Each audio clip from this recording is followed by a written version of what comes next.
But I think I'm also learning to treat everything like a lesson and to not be bitter, right? And so I'm just choosing to still be just as not gullible, not naive, but just as like guileless and free with the next situation as if it never happened, so that it's not a scar or something that I'm bitter or hard-hearted about. So JT says, hey Sapphy, I'm single too, but I sometimes wonder if I'm doing something wrong. Why do you think you're single? Is it by choice, or do you think it's just timing?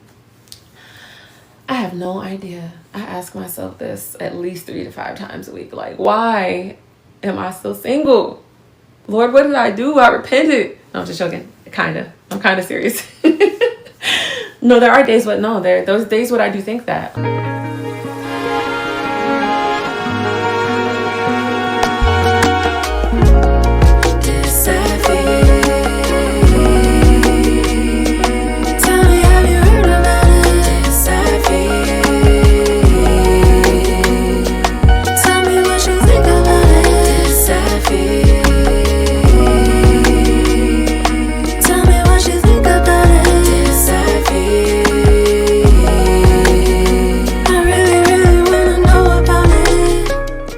You follow the people that are here because they're probably like minds, or at least check out their page, and see if they're your vibe or whatever. Because we're here early, and usually the people I rock with are creatives. They're kind, they're really smart, and really supportive. So they're definitely the type of people you'd want to tap in, even if your interests aren't the same. And same goes for over there in X, you all. So I've been feeling really motivated with the song that I'm dropping. Next week, Friday the 24th. It's my father's birthday, so I'm really excited about that. So I've been in my music bag. I've even been on TikTok freestyling and jamming and rocking out, doing what I do normally but out loud, which is kind of interesting. And so I'm not gonna sing that. I might save that for last. I'm debating whether to debut the final mixed and mastered version at the end of this space for anybody that pulled up to support me. I feel like that's like the least that I can do, is kind of share that with you all. If we're not, past our max capacity consumption for the night by then. And if we are, that's fine too. We'll save it for the night that day. But this is a song, since we're talking about love-related things.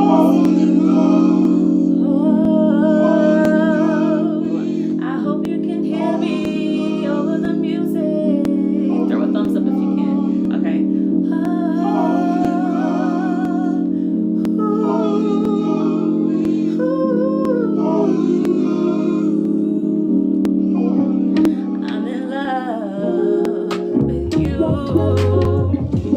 Unexpected, and it's so surreal. Never felt like this before. I'm telling you, I want more. It is such a better world with you in it. Oh, I'm in love. Oh, I'm in love. I put that on my mama. I'm in love.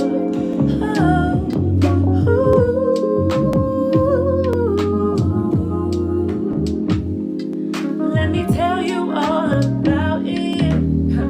I swear I never thought that it was possible to be with a person that's specially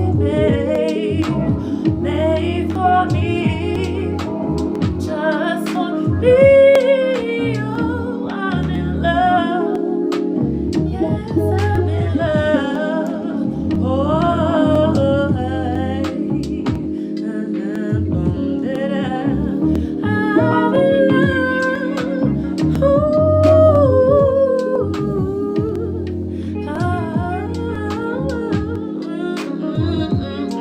Oh, I don't want to say, got to say,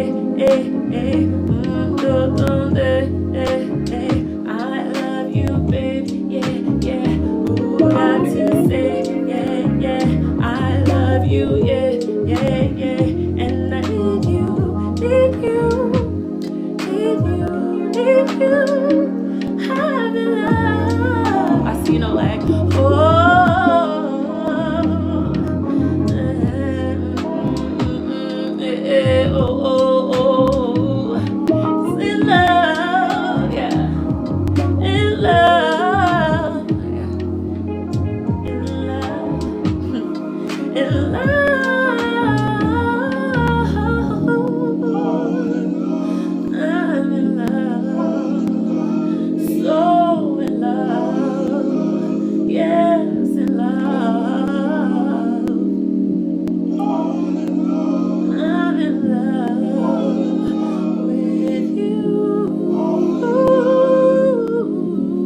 Okay, that is I'm in Love.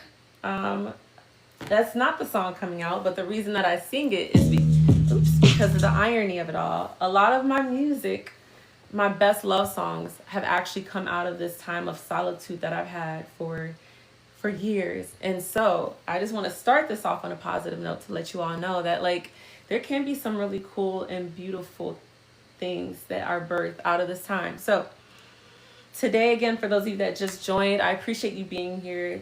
Y'all could be doing anything else, and you might even be doing something else. But the fact that you are here, Starfish, hi, hey Midarif, the fact that you're here with me lets me know that I am in the right place at the right time with the right people. So for Dear Sapphy, episode 3, we are talking about navigating solitude and singleness without the loneliness, right? And so, again, thank you for being here. I'm just wanting to just let you all know, seriously, it means a lot. And I'm not wanting to do all the talking. I want to lead the conversation, but I would love to hear from you all because I know you all have wisdom. Hey there, 22. Hey, no lag, I saw you. Okay, so like I said, today we are talking about something many of us face, me personally. And that's in this time, in this like digital era where people are separated, or like in this post-COVID world, I feel like more than ever, a lot of us are facing solitude and isolation. And so grab your teas, your flowers, whatever you do. If you just want to kick back, relax, just get comfortable, and be prepared to have an open and honest conversation. And definitely text or message the hotline 773-800-1420. Thank you. Oh, DR Smart, the Tenorina. Oh my gosh, I appreciate you. So, I will admit that there are times where I felt in my many years of singleness that I needed someone to complete me. But what I realized was that I needed to complete myself. I know there's that saying when people are like introducing their partner, they're like, "This is my better half." Well, I don't want to be a half, and I don't want a half. So I spent the last some odd years basically becoming a whole person. Getting to know myself, getting to know my purpose, my loves, my pain points, my desires, my dark spots, getting to know God better first and foremost, and what is the purpose of it all, right? And so there were dips and lows, there are valleys, and I'm actually in a weird in-between state right now. But I just don't think that singleness and solitude have to be doom and gloom and sadness all the time. I don't think we have to stay there. So I wanted to start by defining solitude and defining loneliness. And I'm letting people up as I see you. I think I see someone down over an arena. Okay, no, I think you're good. Let me make you that. You don't have to do anything. Just if you want to grab that, you can. Mindset. Okay, so solitude. Shout out to you, LM. Solitude is a state of being alone by choice. It's about carving out time to be yourself in a way that feels nourishing and peaceful. It's not about isolation. It's about introspection, creativity, and reconnecting with your own energy. And you can think of it as quality me time. Loneliness, on the other hand, is a feeling of disconnection. It's the emotional pain of wanting connection but not feeling it. Whether you're physically alone or in a crowded room, loneliness stems from a lack of meaningful connection, sometimes with others, but more than often it's with ourselves. So that would be the difference between solitude and loneliness. I think the key to understanding solitude and loneliness and just realizing they're not the same. I feel like solitude can be empowering and fulfilling, while loneliness is a signal that something inside you needs some attention, right? And so I do feel like an extended period of solitude and singleness, if you don't have some sort of stimulation, can lead to times of sadness, right? And feeling like you're not alone, or that you are alone and you don't have anyone. I will say this is a part where my faith comes in clutch. And just looking back at life before 10 years ago when I decided to come to Christ, and life now is just like being able to have something to cling on to, and a reassurance that no matter what I see in the physical, I'm not by myself, or I'm not forgotten, right? Because I feel like that's a big root of loneliness. It's just feeling like, do I not matter enough for people to check in? Because even if somebody's not with you physically, when you have someone that will text you or call you or send an email or a random gift to you, it just is a reminder that someone is thinking of you, that you're not forgotten, that you're appreciated. And so I think that when we start to realize that we're not forgotten. Not only are we not alone, but we're loved and we're cherished by like the most important source there could be, the creator of it all, source energy, the source of everything in the universe, including us. Like, what's more meaningful than that? It's just like, it just really kind of helps that feeling. Now, don't get me wrong, like your girl, physical touch is high on my list. So I love the Lord and all that. But the reality is, I crave physical touch. I crave physical attention and companionship. I need something in this 3D world. Like we are all souls, and we're just a bunch of energy, literally at the most micro level. We're nothing more than like moving waves. You all know that? Like, and so at the most microscopic level, yes, I'm by all means, I'm energy. I'm a ball of energy in a flesh suit.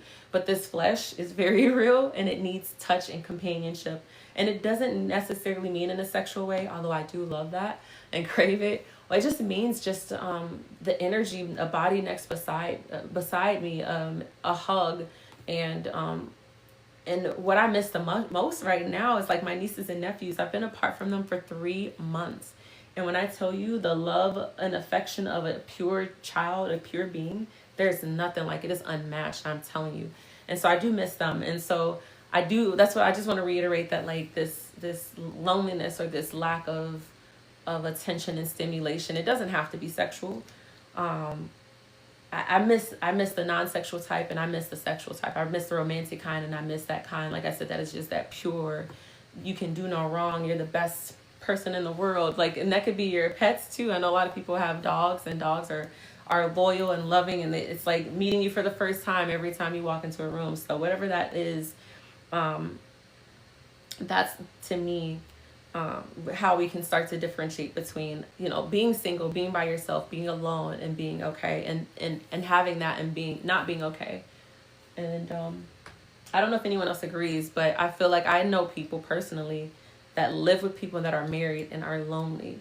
So I don't want to act as if you are blessed to have a partner, that you won't have loneliness. No, again, I feel like loneliness, when we look at it at its core, is not being seen, heard, or shown appreciation. And that's very much possible.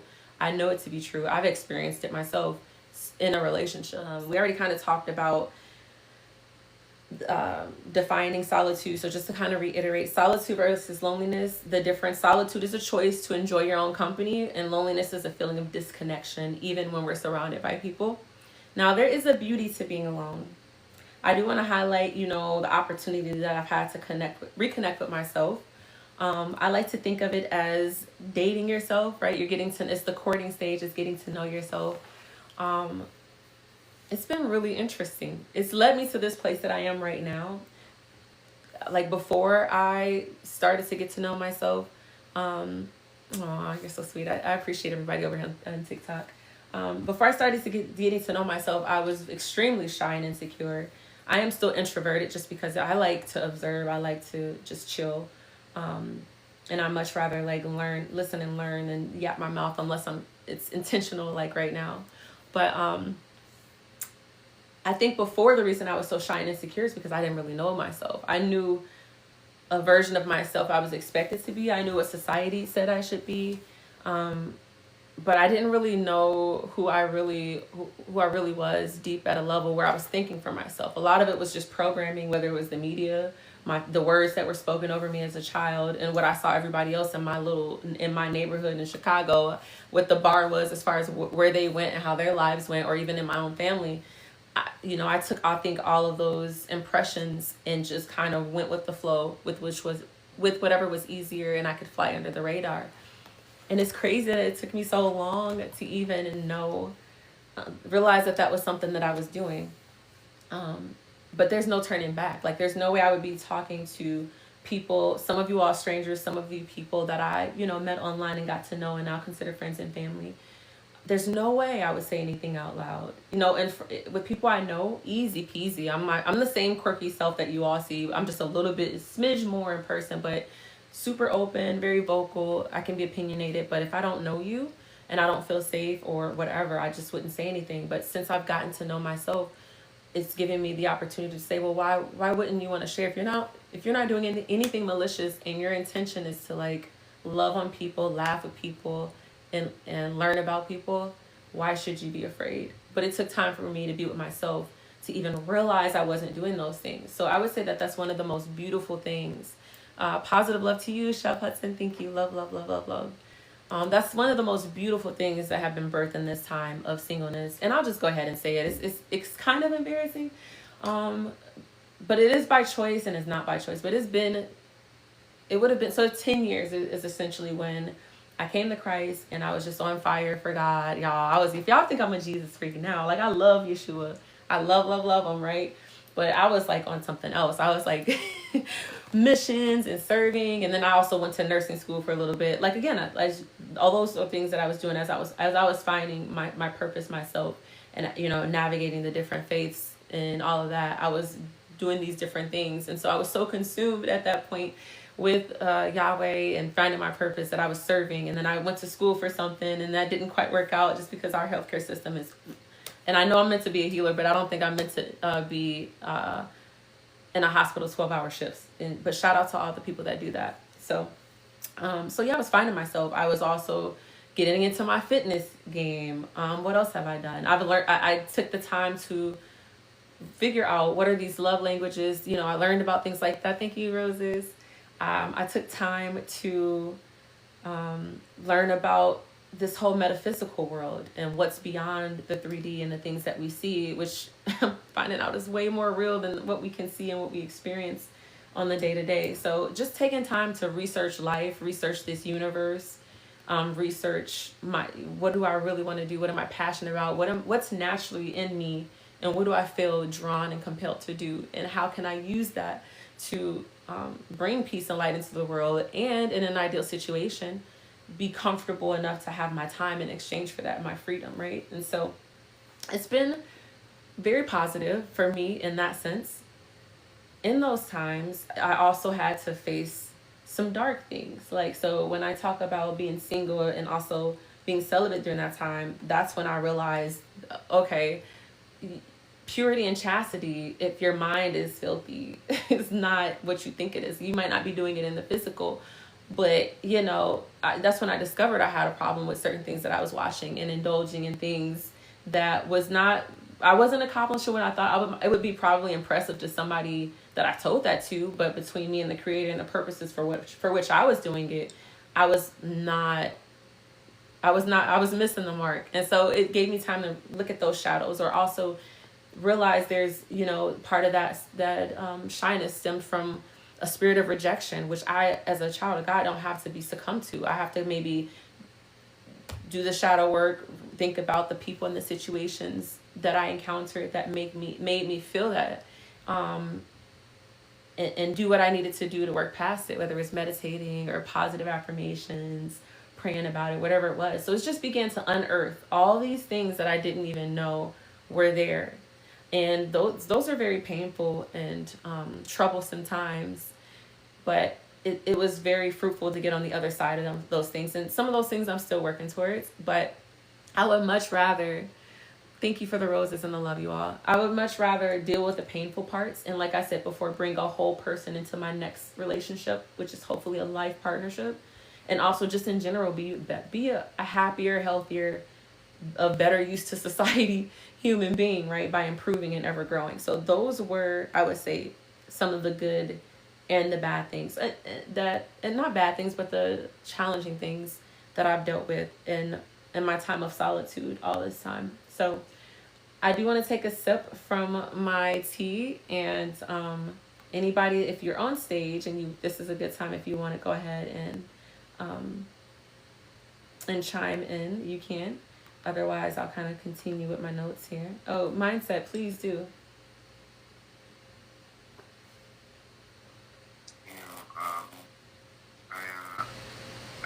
I always often get caught in between that idea of you can't be lonely while you're with someone else, or like solitude is a bad thing. All these things are necessary.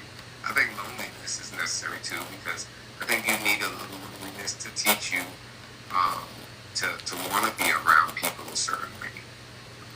If you're never lonely, you're always surrounded by people, it's harder for you to one, learn yourself. You know, that's why solitude is important. Like just kind of taking the time to learn yourself. But also like if you don't, I always say like if you don't know an emotion or a feeling, you don't know how to move with that emotion or feeling. There's no way for you to truly master that. It's like last night with Love and Conversation, we were talking about just Sorry for the being muffled sound mature, over here, you all. I'm working on that.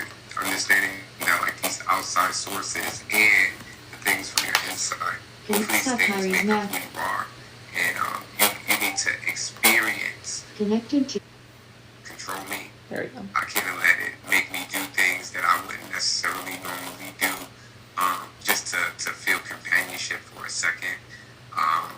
All right, it's gonna have to be a little muffled. I'm For a lot sorry. of people, loneliness is scary, especially as you get older, and you find yourself compromising on a lot of things, just so you can have people around you. Oh.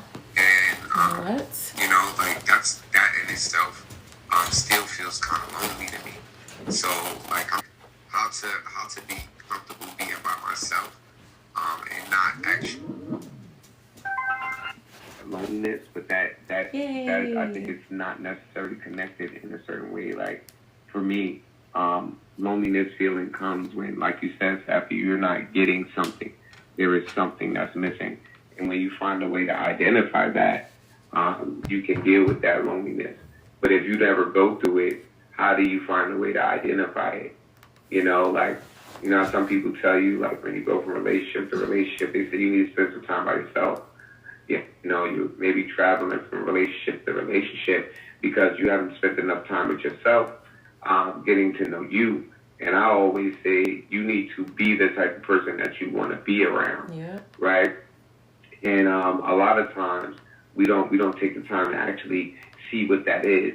You know, we go from relationship to relationship trying to be the person that person wants you to be, right? Because you don't want to feel lonely, you know. And after 5 or 6 of those runs, are you you?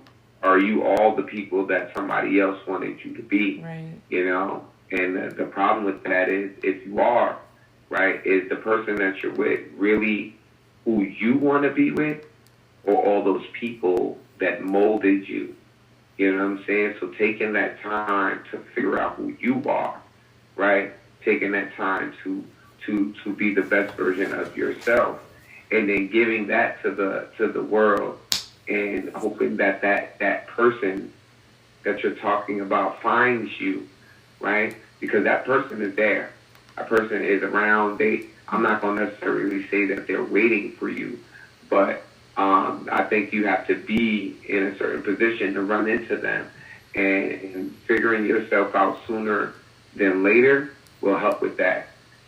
Combating the loneliness and learning how to deal with that will help with that, because even when you have a partner, there are going to be lonely moments, and what you do in those moments will show your maturity, will show if you deserve to be somebody's partner, because that's when you have to, you know, work sometimes tirelessly to be next to somebody, whether they're busy doing whatever, like they building a fucking empire. That should take up time, energy, and effort. Like how do you be next to that, right? So it's a whole lot of figuring things out, but it always starts with you, and that's why I say like learning loneliness at a younger age will definitely help you navigate those spaces as you get older. Back to you, Sapphy. I appreciate that. No, I agree with that wholeheartedly. Um, I think that you hit the nail right on the head. Actually, you said a lot, because a lot of that is about, like you said, the inner journey. Because I know society will tell you. I think we need to debunk this. Society will tell you that we need someone to be happy, but I think that happiness is an inside job, and I think that actually might be an issue in some relationship, and why people so called fall out of love, because they're basing it's not really, you know, love per se, loving that person. Some of it is the honeymoon and the infatuation, but some of it is you literally expecting that other person to be responsible for making you happy and being your joy and all in that. And I think they should contribute to it. And I think they can be a good source of it. But if that's your only and your main source, I think that that's another reason why you can totally be, you can totally be lonely with somebody right beside you that you see every day, that you might even be making love to, you might be having conversations. But I want to hear from you, Callie. I appreciate you being here.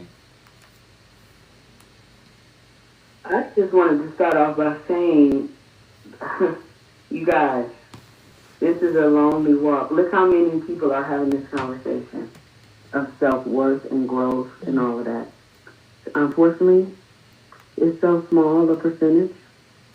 So when you go out to try to combat your loneliness that you're feeling, or because like was already mentioned, solitude and loneliness are not the same. Alone and lonely are not the same. I think loneliness comes with a feeling that again, like we may be needing something provided that's not being provided. Can you hear the speaker? Like we're in a room full of people, and in my opinion, like it's just for me. Can you hear the person speaking or not? I kind of wanted to go back on one of the first no one that hang tight, hang tight. You. I don't think you can hear the other person speaking. So hold on 1 second. I felt alone. Sorry, 1 second. And so that in my case is what it's been. But in solitude or like a state of self where you can then see I'm scared to switch you all over like, to the as much respect as you want. How much respect can you handle? How much respect can you give yourself? How much truth can you give yourself? How much can you handle? That's why I'm always an advocate of, like, I've heard you say it, mindset, and Sapphy, you see, like, tonight, so many times, just self. Because what I've learned in my time, and I was married for 7 years. I got married when I was young. Got married when I was like 19, and I was married for 7 years. And I can say, I mean, you should definitely try life as many ways as you feel like you're supposed to try life. And I mean that in, like, singleness, marriage, or so, like, I would never say to anybody, oh, God, you don't want to get married. You know, I would not, because, I mean, I wouldn't impose, you know, any of my experience or anything on you. I like to tell people to try to experience life in as many ways as you feel that you are supposed to experience life. And once you get, you know, closer with Source and the Creator, and you start to realize you should experience life in many different ways, but from first the standpoint of love of self.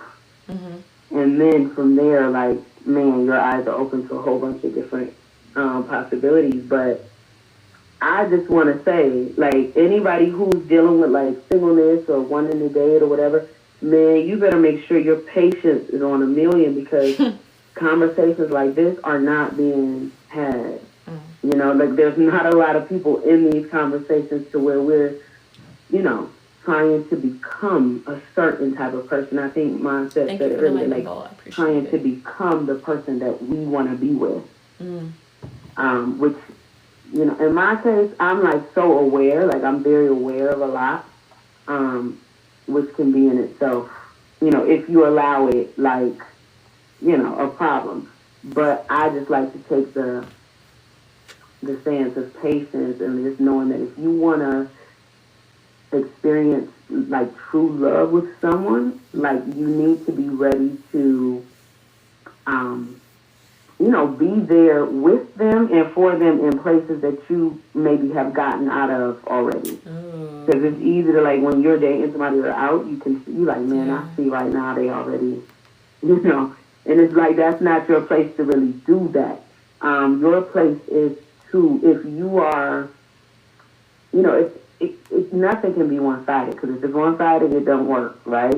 Yeah. And usually relationships go by the wayside when people start to feel like they're giving more in an area than another person is giving.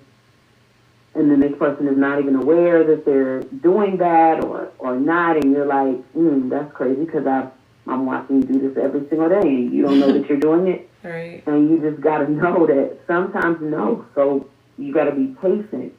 So in the solitude or moments of self, not loneliness, and I think it's very different, you know, to know each one, so that you know how to, like, communicate with yourself when you're in those certain states. Like when you're feeling lonely, you're going to want to hear things, that you don't need to hear when you're like in solitude. In solitude, I think meditation, I think, sense of self, I think of like, what am I really enjoying about this time alone? And loneliness, that can feel desperate, that can feel anxious, that can feel sad. So in the way that you're, speaking with yourself in those times are different. So I'm so glad, again, like I said, for the conversation, so that we know that, we going through this together. Nobody's alone in this. It's just at whatever levels you're at that you're going through it. Life. Whew, so many gems. Oh, you definitely touched on something that I probably don't think I was the greatest at, and I'm working on it, but that patience. Because you're right, like, usually I think we gravitate towards people that either have, very similar tendencies, but usually it's something that's missing in us, I think. And so even in the last like situationship, which is crazy. Gosh, I can't even, every time I think about it, I'm just like, Lord, what was that? But the last situationship, I realized in hindsight that there's a sort of light that I bring, and this person was kind of steeped in so much darkness that it's just like, to not be patient with some of the things would be unreasonable, because it's just like, obviously they're going to be a little bit slow to progress. But I mean, like, as long as someone is at least trying, that's my thing. If you're not trying, if you're crossing a boundary that I set over and over again, it's harder for me to give you grace and be patient. But I do think that that's something to be aware of, because that's another reason I think it's been so long. But by the time I did finally start being like, oh, okay, I'm done like working, not done, but I'm like, I've done a lot of growing and serving. Now I'm ready for, I think I just was hoping that it would happen just kind of organically and naturally. And I think I already have I'm sorry, I don't know how else to say this. My bullshit meter is very highly calibrated. And so I can usually, because I'm more of an intuitive, empathic type of person, I can tell right away. But it's just like, if you're not, I don't want to waste my time or anybody else's. So for the most part, if the major things weren't hitting, and that's like, I'm not talking about just physical looks or money or any of that, but if your spiritual walk, your mental health game, like, you're not on a journey, you don't have to have a ride, because I haven't. I've done a lot of work and I have a lot more work to do. But if you're not even working on that, yeah, your health is crap, like, you're and you're dishonest, like, I just am not. Why would I waste my time? And I'm not that delusional where I'm like, I'm not trying to do the build a bear thing. I'm not trying to, I want to influence anybody I meet, but I'm not trying to take you home, as a project. And so I generally, if I give it in my gut, and usually I used to go off just the gut, like, in one conversation, I can tell if the gut check ain't hidden. But then I started to become more gentler and more understanding. And, it would work, to giving that person a shot. But if you mess up, I don't, if it's something major, like you lie or anything like that, or just your character is not where it's supposed to be, why would I waste your time? I can influence you from afar. I don't have to, like, you know what I mean, take you in from the pound or anything like that. Try to do that. I can love on you from afar, and either I'll be a good influence on you or I won't. But it doesn't require me to be investing the time and energy that a partner that is courting me deserves. So now, some people say that that's a Virgo tendency too, is being able to, like, cut somebody off and be done. I try not to subscribe to that, because Virgos have a lot of cool things, but there's a lot of stuff that I've been hearing about us, and I don't know if I like or agree with. So, but I think too, the patience is really crucial, and that's something that I am actively working on going forward, because I realize how much patience a person has to have with me. That was mad humbling to realize, like, because I do honestly feel like I'm an awesome person. I feel like I bring a lot of cool qualities to the table. I am actually super fun to be around.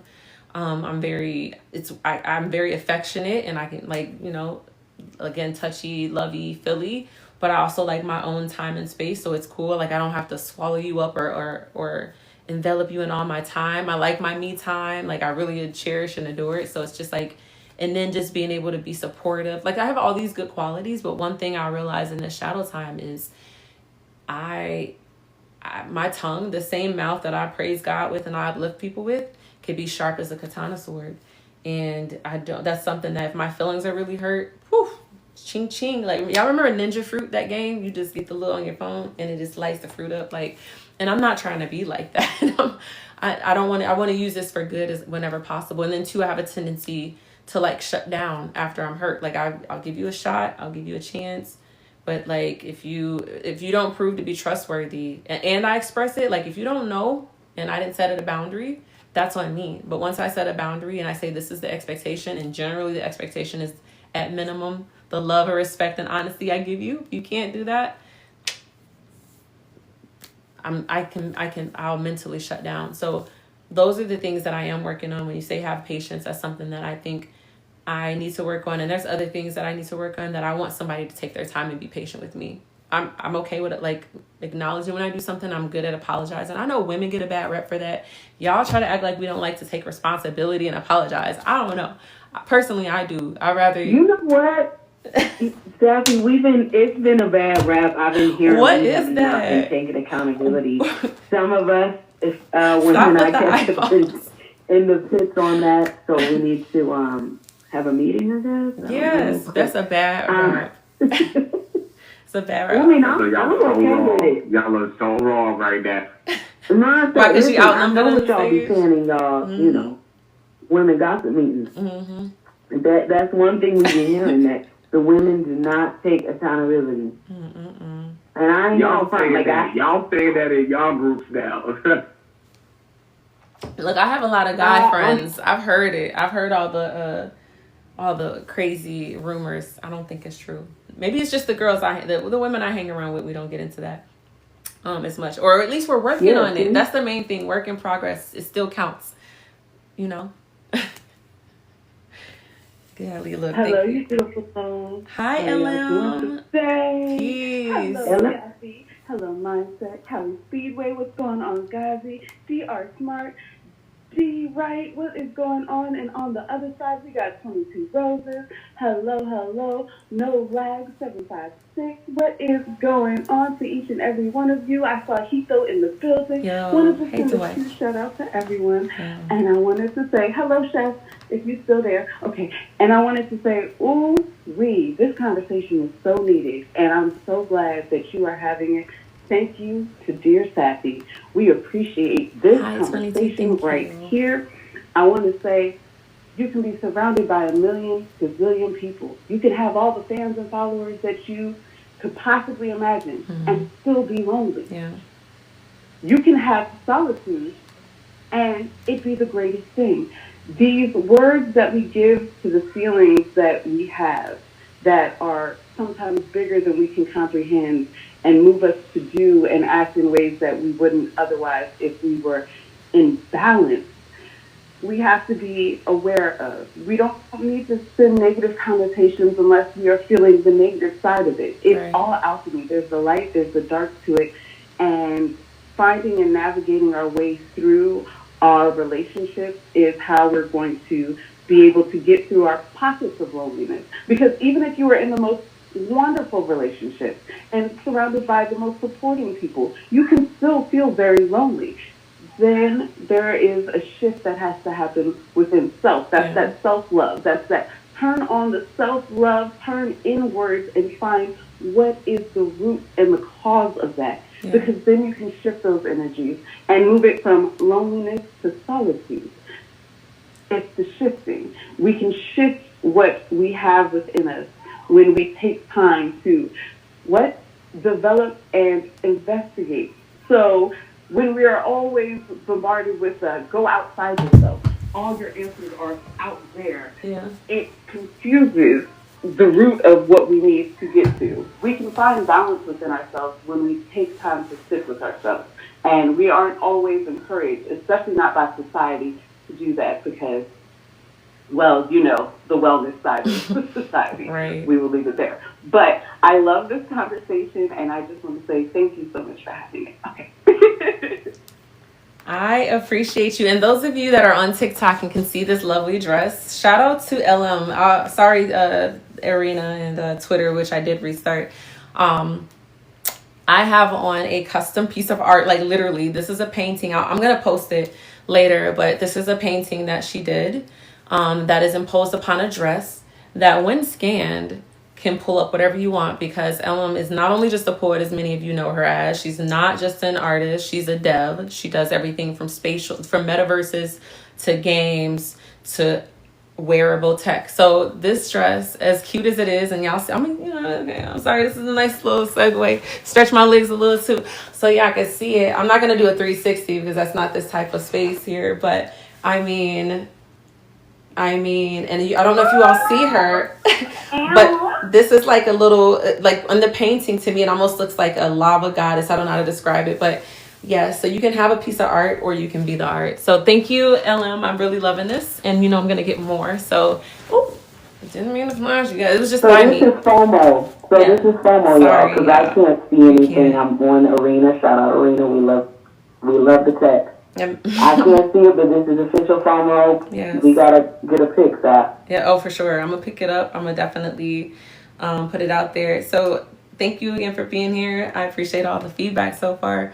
I'm going to play a little clip here that I think relates to the topic, and then I'm going to kind of continue down. And next I want to talk about just a few things and tips for thriving.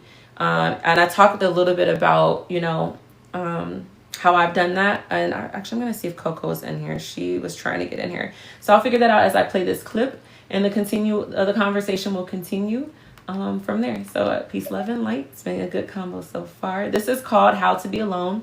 I will drop it in all of the chats that I have here if I can.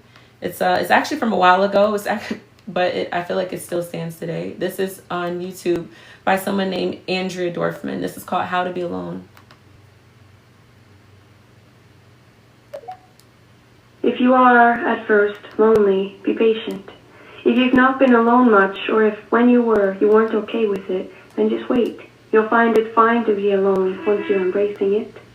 We could start with the acceptable places, the bathroom, the coffee shop, the library, where you can stall and read the paper, where you can get your caffeine fix and sit and stay there, where you can browse the stacks and smell the books. You're not supposed to talk much anyway, so it's safe there.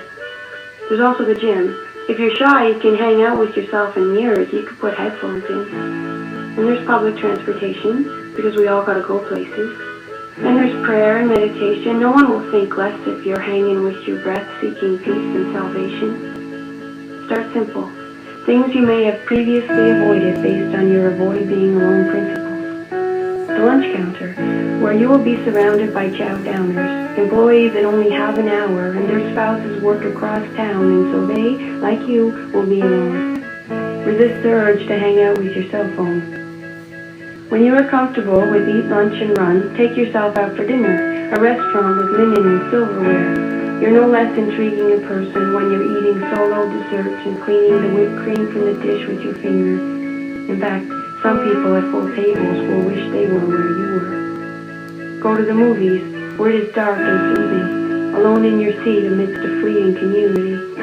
And then take yourself out dancing to a club where no one knows you. So you all can't hear that, huh? Oh, bummer, you all. Okay, that was only a minute, so I'm gonna go back. Sorry, TikTok and X, they could not hear that.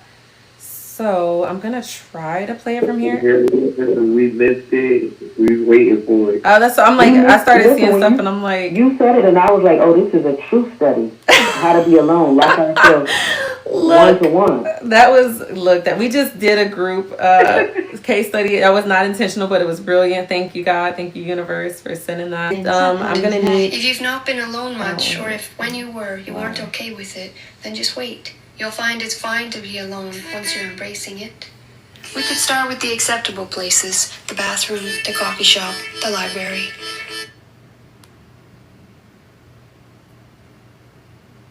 You can stall and read the paper, where you can get your caffeine fix and sit and stay there, where you can browse the stacks and smell the books. You're not supposed to talk much anyway, so it's safe there. There's also the gym. If you're shy, you can hang out with yourself in mirrors. You could put headphones in. And there's public transportation, because we all gotta go places. And there's prayer and meditation. No one will think less if you're hanging with your breath, seeking peace and salvation. Start simple.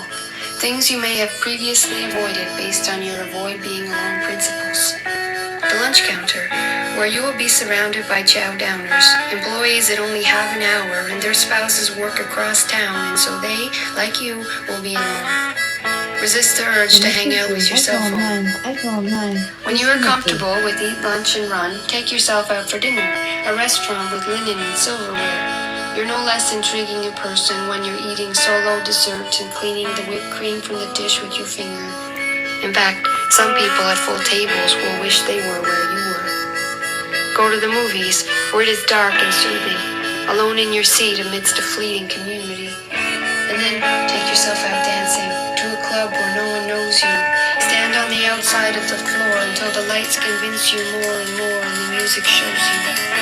Dance like no one's watching, because they're probably not. And if they are, assume it is with best and human intentions. The way bodies move genuinely to beats is, after all, gorgeous and affecting. Dance until you're sweating, and beads of perspiration remind you of life's best things, down your back like a brook of blessings. Go to the woods alone, and the trees and squirrels will watch for you. Go to an unfamiliar city, roam the streets, there are always statues to talk to. No. And benches made for sitting give strangers a shared existence, if only for a minute. And these moments can be so uplifting, and the conversations you get in by sitting alone on benches might have never happened had you not been there by yourself. Society is afraid of alone, like lonely hearts are wasting away in basements. Like people must have problems if... iPhone 9. Connected to iPhone 9. But lonely is a freedom that breathes easy and weightless, and lonely is healing if you make it.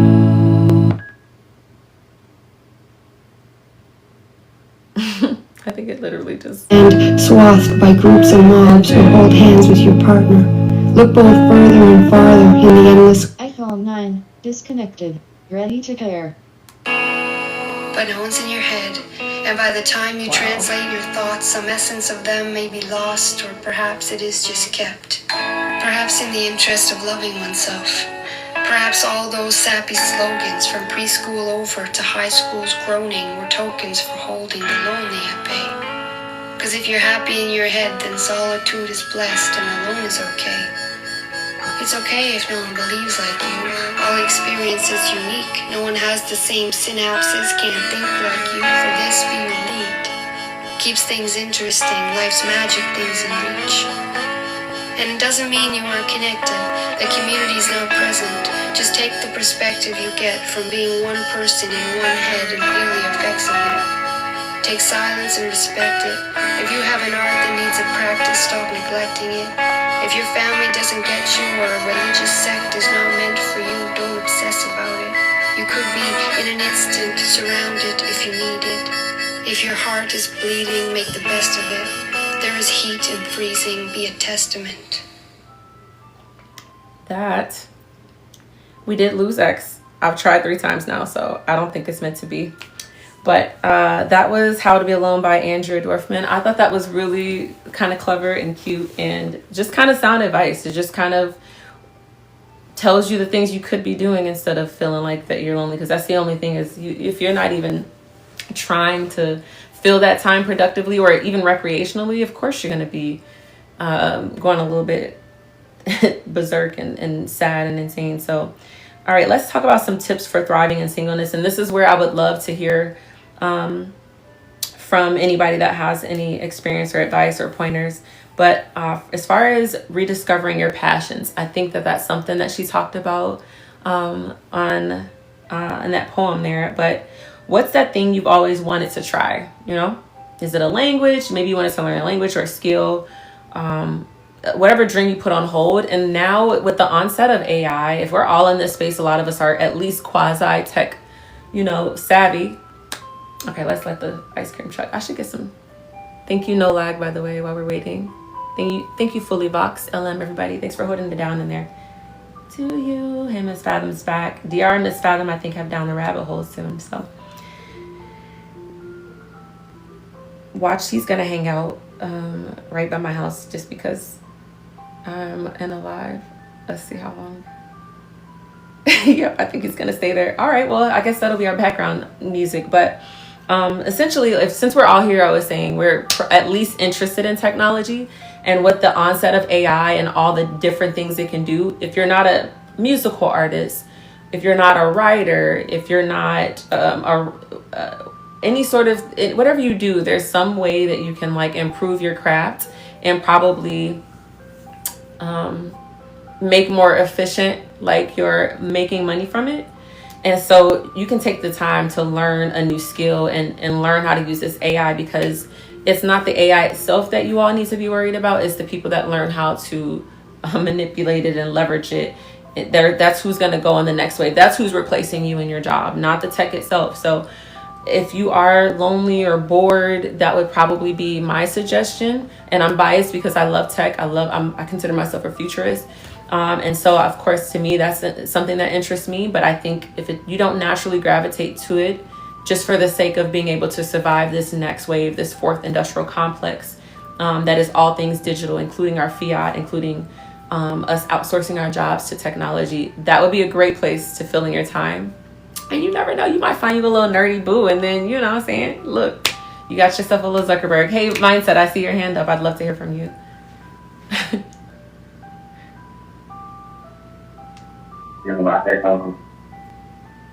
I had something else on my mind, but then you like kind of led me somewhere else. I don't want you to be distracted. Like, I don't think. I don't know if anyone else can hear, but I lost you on my end. It might be my technical difficulties. Hold on just a sec. If you all can hear Mindset, throw a thumbs up so I know if it's just me or not. Peace over there. I see you, no lag. I see you. Oh, look, 22 Rosa says she wants an ice cream sandwich. Look, either that or a bomb pop now that this thing is there. Okay, I'm going to bring you back up. LM, could you hear him after a while, or is it just me? Okay, I'll continue. Hey, so LM, could you hear him, or is it just me? Thank you for holding down the TikTok, by the way. No. You couldn't hear him either, right? Okay. I can't hear him. Okay, got it. I've been having technical difficulties, but we're gonna make it work here. And why they treat me? Oh, there like we this? go. I was just about to say, y'all better not treat my brother like that.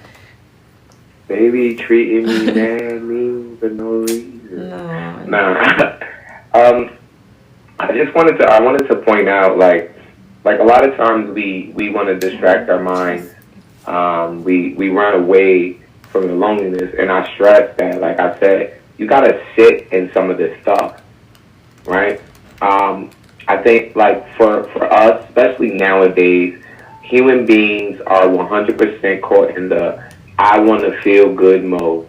Everything is about, not feeling any discomfort, right? And I think we do ourselves a disservice by being in that space, because not learning these things and not being in a space where you learn what loneliness is, and kind of trying to just keep yourself occupied instead of actually traveling these emotions, put us in a place where, like, people that know how to manipulate will manipulate all that shit.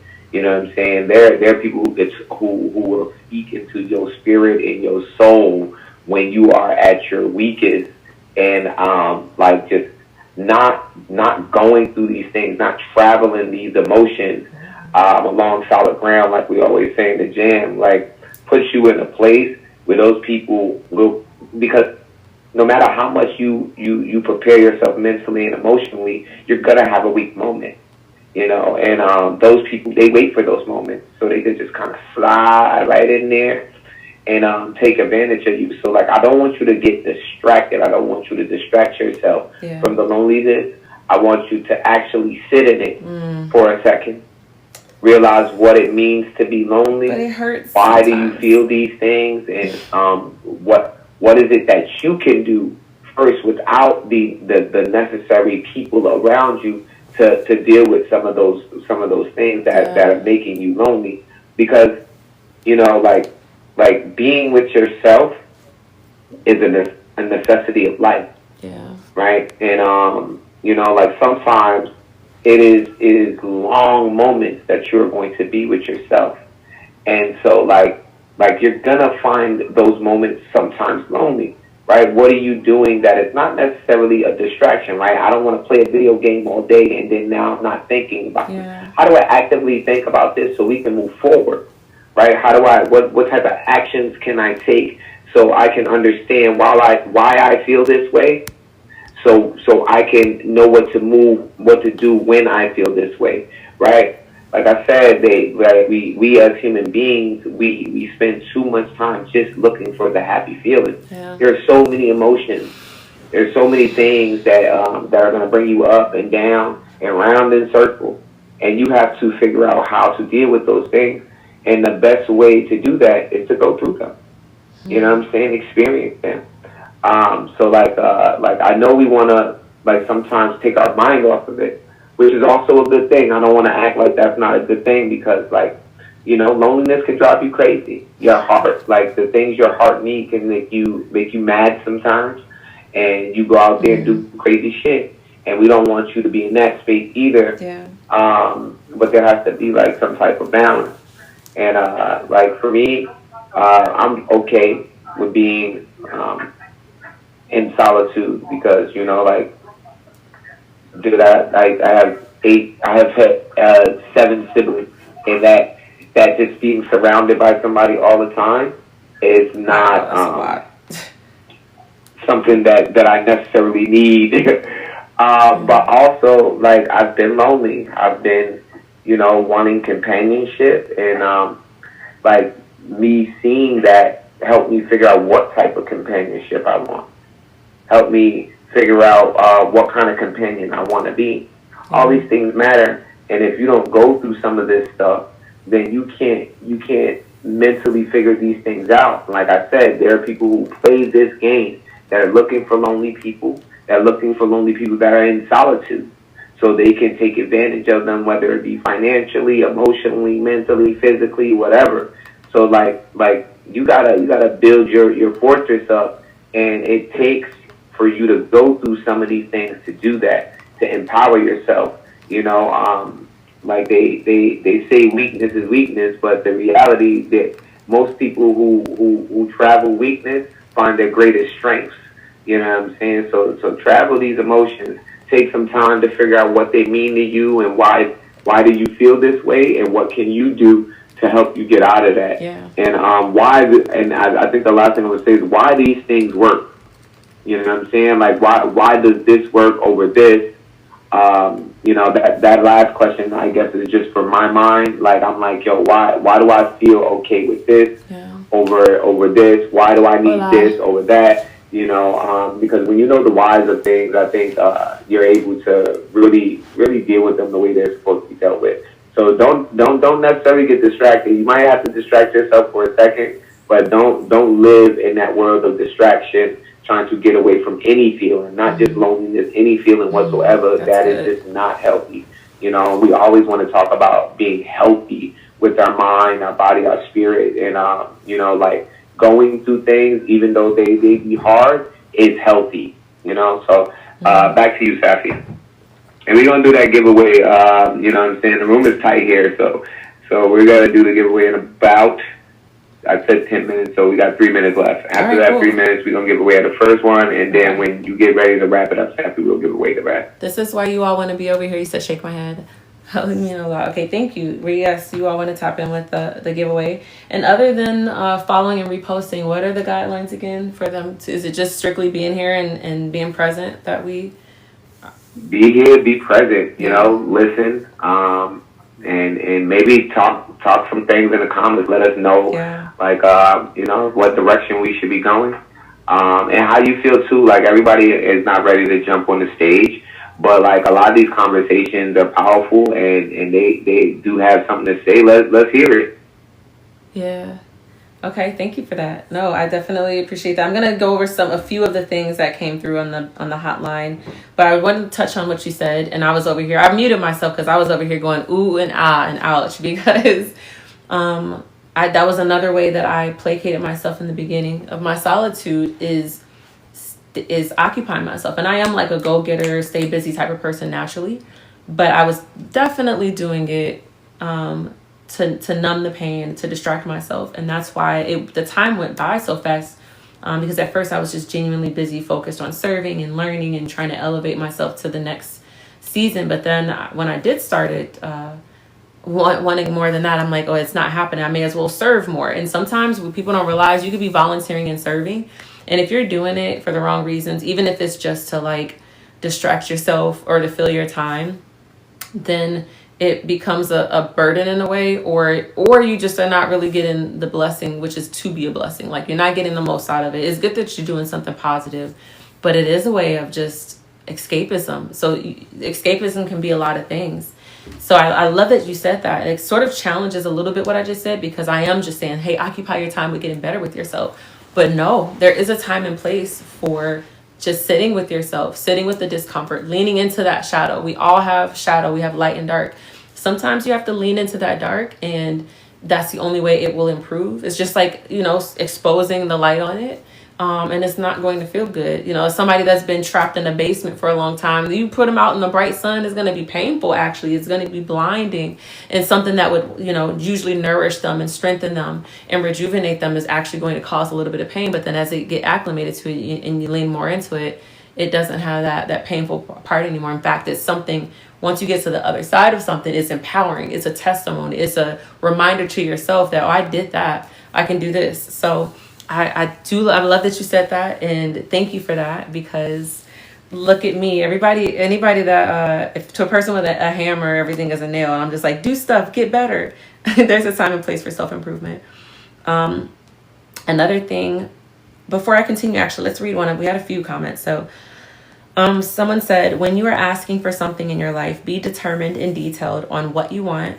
You can't stay where people try to bury you. So that was a point from a little bit earlier. So I agree with this. Yes, you do have to be specific. I've heard a different school of thought, or it seems differently. I don't know if it's contradictory or not, but I am one of those people. Like I said, I've done the vision boards, and I have some very specific ideas of what I wanted, so that too I could go deeper when I visualize. Because when you're trying to evoke the emotion, which is actually the most important ingredient for an alchemist, anybody that's trying to manifest, it's really the emotion, right? And the intensity of the focus.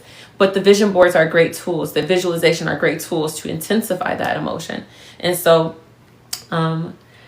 yes, thank you, Henry. I appreciate it. And so I do think I was to the point where I almost did it like very legalistically and religiously, where I was like, okay, I'm going to only envision this specific thing on my vision board. And recently someone told me there's a sort of letting go you have to do.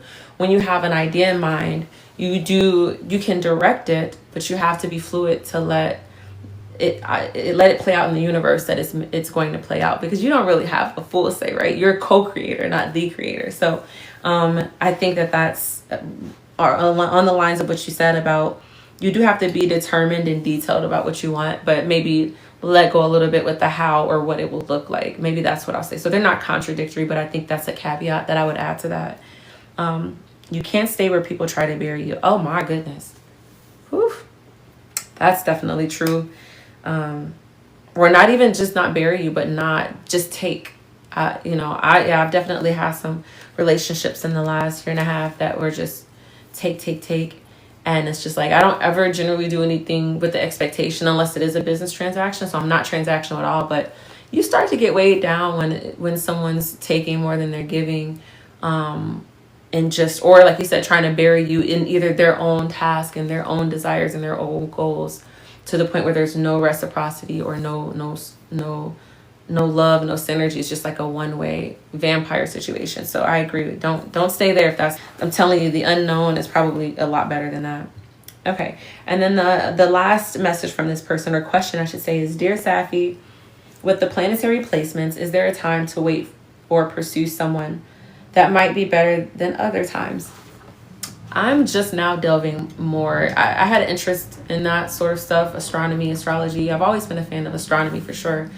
But I kind of let it go, and now I'm picking it back up because I'm seeing its credence and like credibility and manifest in ways and play out in ways that I never paid attention to before. So I'm actually not the best person to ask.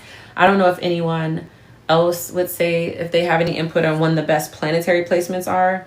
I know for generally speaking, this is not for everyone. Generally speaking, the best time to pursue a female is probably when she's ovulating. Just all the changes that's going on in her body. She's usually a little bit more pliable. She might be a little more frisky. So in that regard, you said Taurus Nation. I know you're a Taurus. That's right. I'm finding that so that I don't get the moon signs, but I think that that's the moon thing for me. So I've been there with that a while. But yeah, yeah, I would say I don't know the planetary. I don't know if it's a thing when Mercury's sipping lemonade. I don't know how that works, but I bet, maybe when Mercury's sipping a Mike's Hard Lemonade, that might be a good time in the planets to pursue. But no, on a serious note, I would say for me, like I said, the only thing I know is like women are a little bit gentler and a little bit more receptive around the time that their bodies are receptive and trying to receive. So that's the only thing I can say. Thank you for the roses and the love over there. Did anybody over on Arena have any input on the planetary alignments to go ahead and pursue that thing? Hello, by the way, Drite. I see you on the page, on the stage. I just want to say hello to you. Thank you for being here. Did you have anything you wanted to say or share for now? There are many apps, many different ways to get the specific information that is geared best for you. The curious mind is the mind that is going to find the answers that you seek. Yeah. So I would just put out there, stay curious. And if it's a specific, if it's the numerology, if it's the astrology, if it's one of those things, I would do a rabbit hole deep dive into the specifics that you are aligning with at this time. So that would be my suggestion. Thank you for that suggestion. I appreciate that. I agree with that. And you that was a cool little plug down the rabbit hole. I believe that's happening in a couple hours with Miss Fathom and DR down there. So shout out to you all. I definitely plan on being there. I'll be juggling that in the Kit Call Beast radio anniversary. So that's what's coming up, just to plug my fam.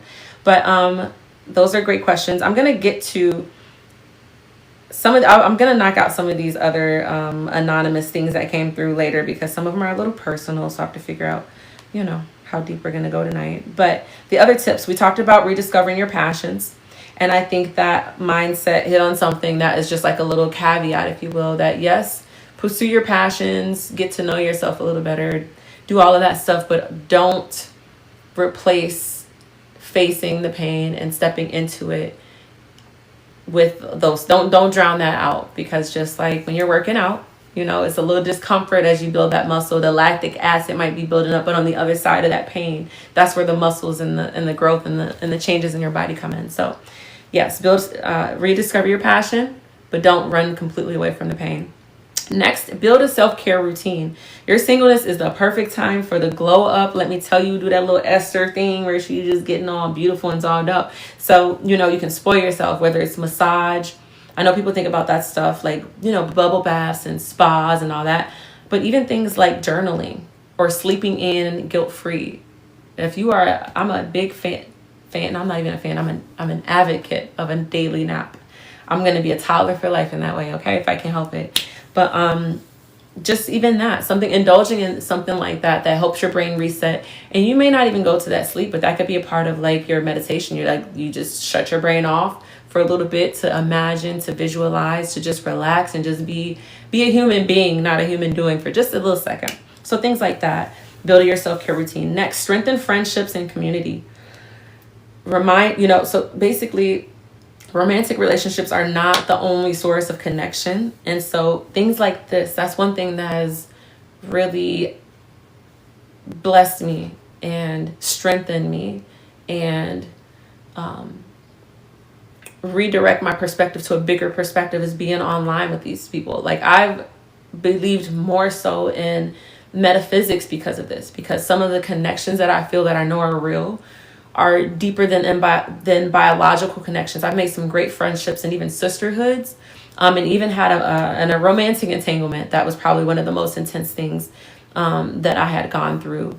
And so I know that string theory has to be real. I know that when I read about like the holographic universe, where everything is kind of folded in on itself, this illusion of everything being separate is just that, an illusion. It's just or not an illusion. It's just the fact that, you know, with the things that we have in our body, our cones and our rods, and with our capabilities as far as what we can see, and the way we absorb frequencies and all of that stuff, we're limited in this being like a speaker that's actually not connected to me, but energetically, that is, even when I sit over here on my dresser, it's like just as connected to me as if I was physically holding it. So I feel the same way about people now that I've experienced that. And so that's another beautiful thing about strengthening your friendships. It could be in person. I think that's necessary. It's nice to hug on people. It's nice to look in their eyes and have that energy exchange and all of that stuff.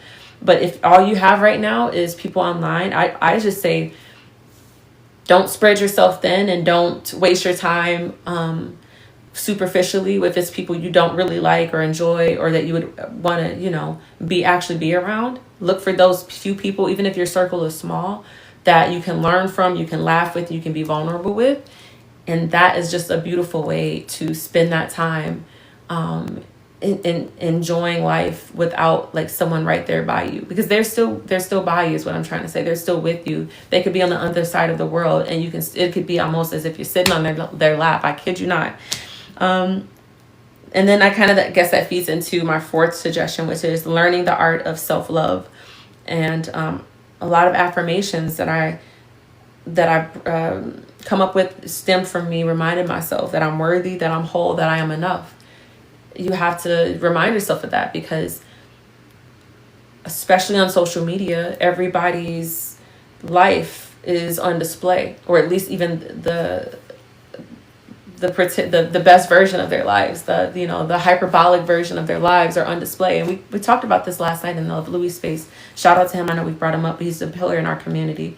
But if you're not paying attention, you can even accidentally be discontented because what you're seeing online is setting an expectation, a bar that makes you feel like you're not sufficient, or you're failing, or you actually shouldn't be happy and content with having, 3 square meals, a warm and safe bed, a job to go to, health and strength, that's not enough, because here this other person is living in a place that looks like a villa or a ski resort, and has the husband and the kids, and or is, if you're a guy, adored and cherished by many women. And so you have all these things that some of them are obvious, they're advertisements trying to sell us something, but some of them are insidious, and there's just comparing other people's lives to your own.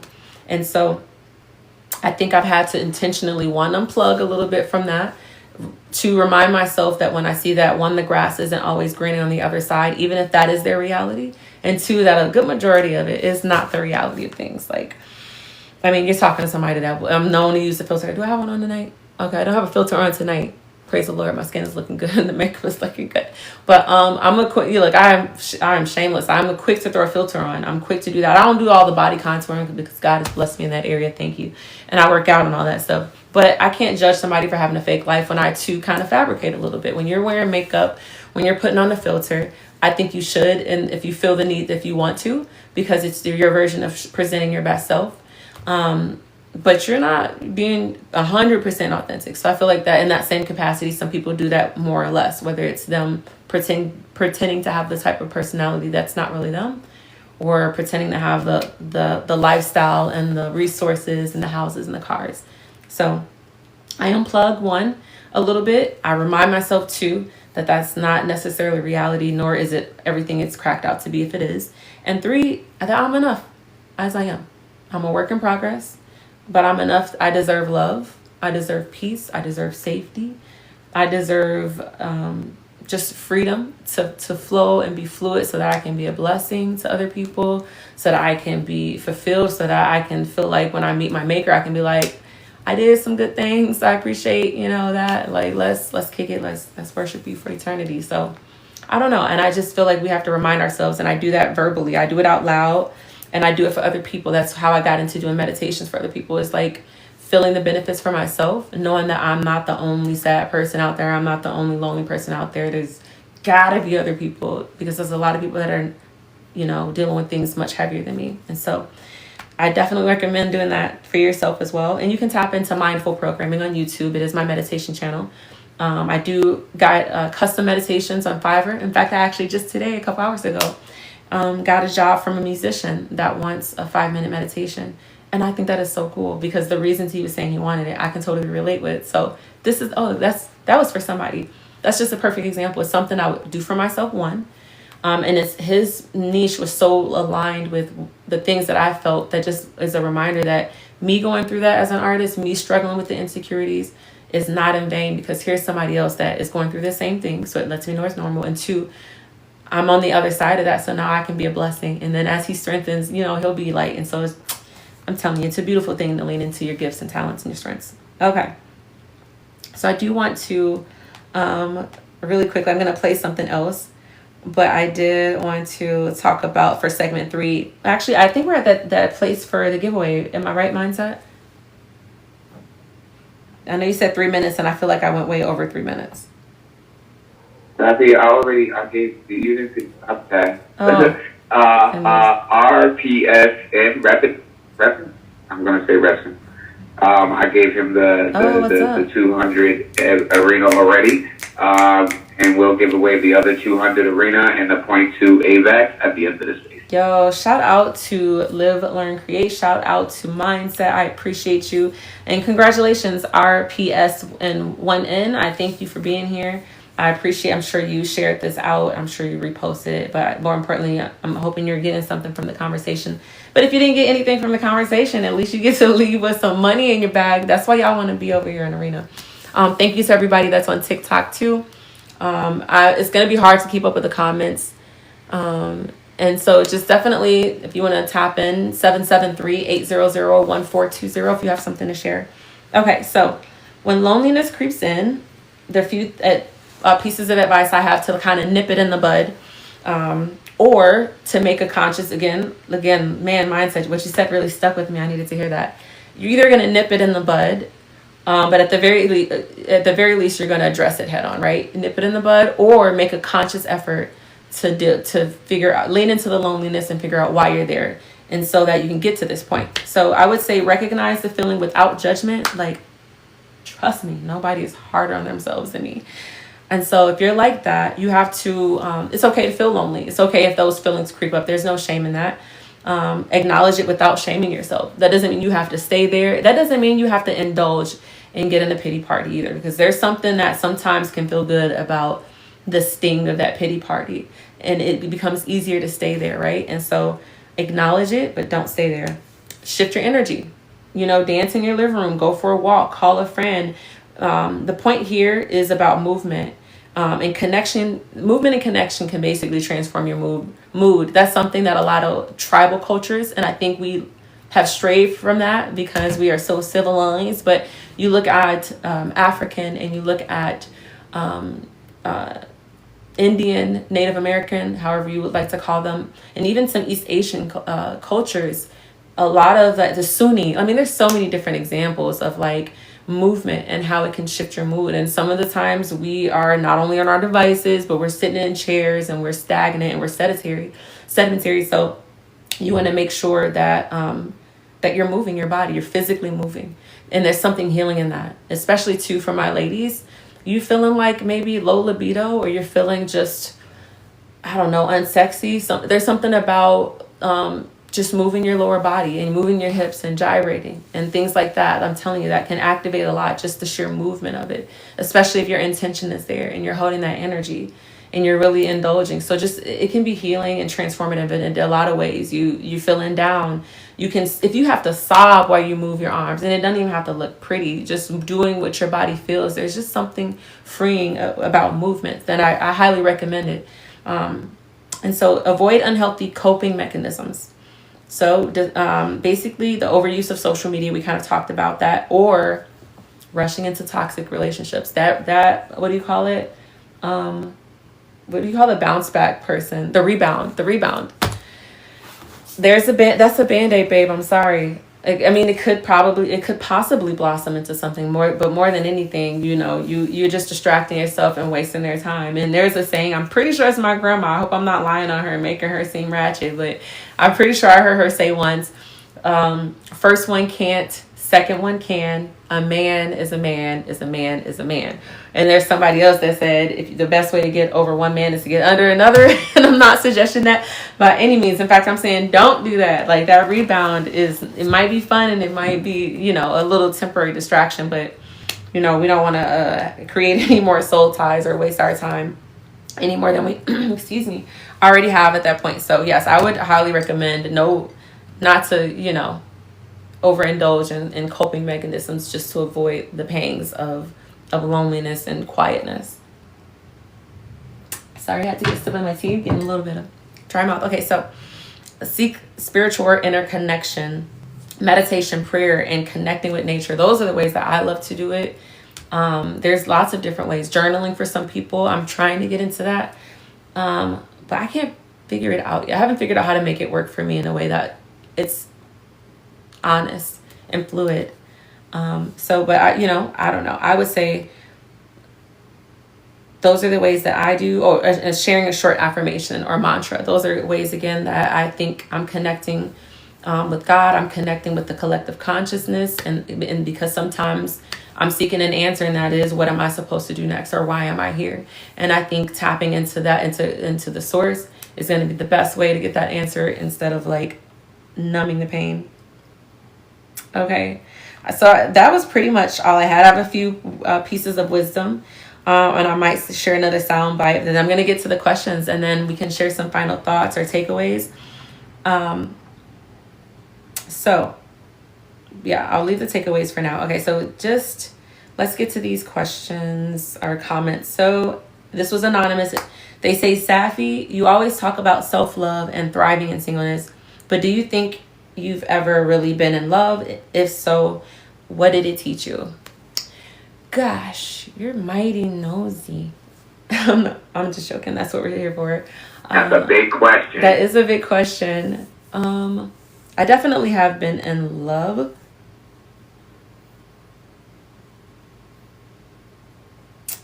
And I've been in love at least twice.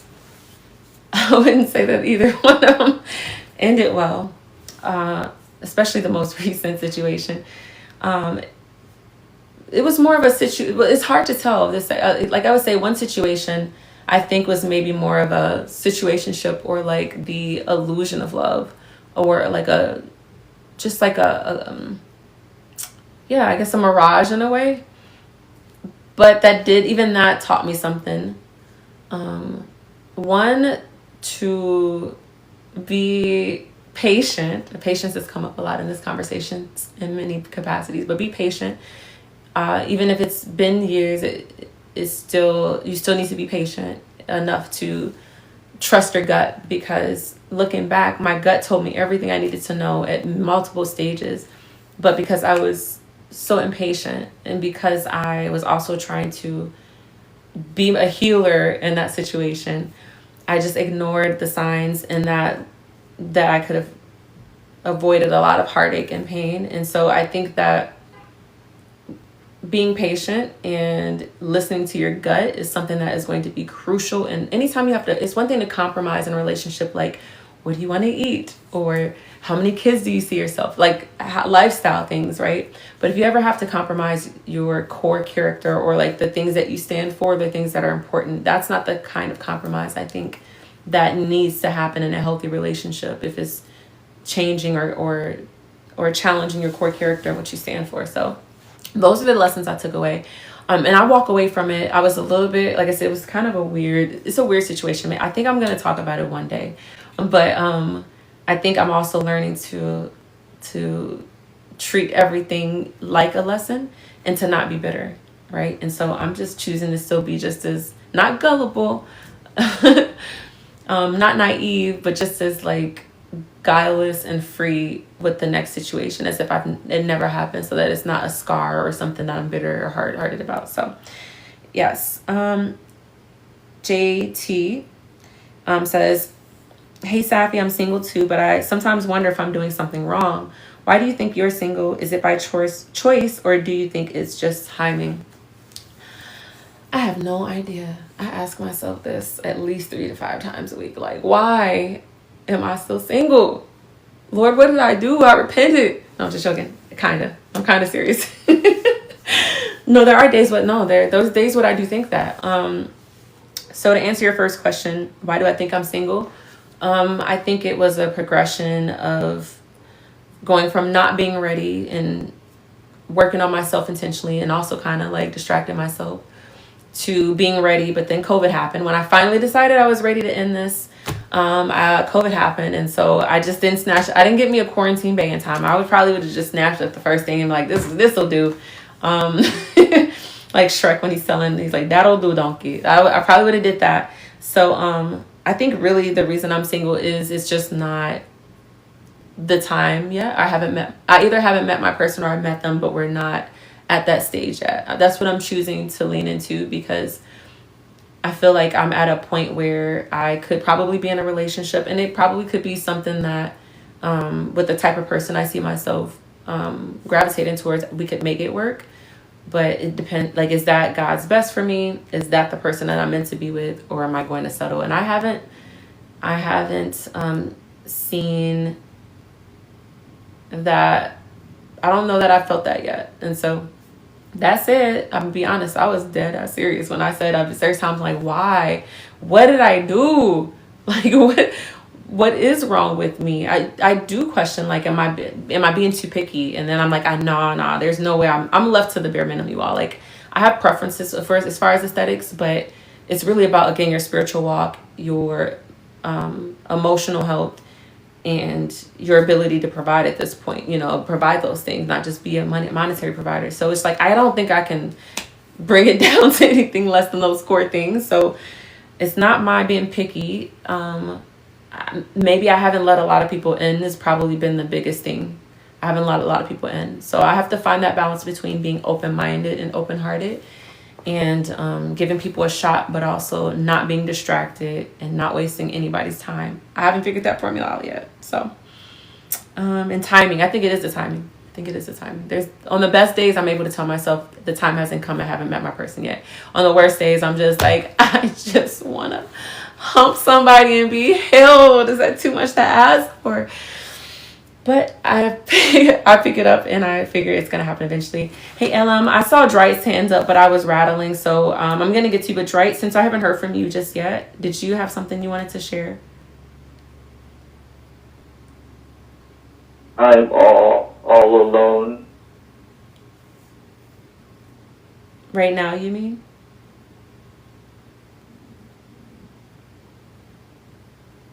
Yeah.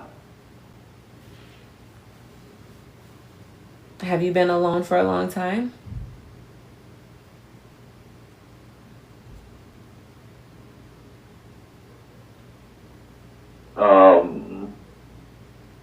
No, I feel like I'm with people now. Like,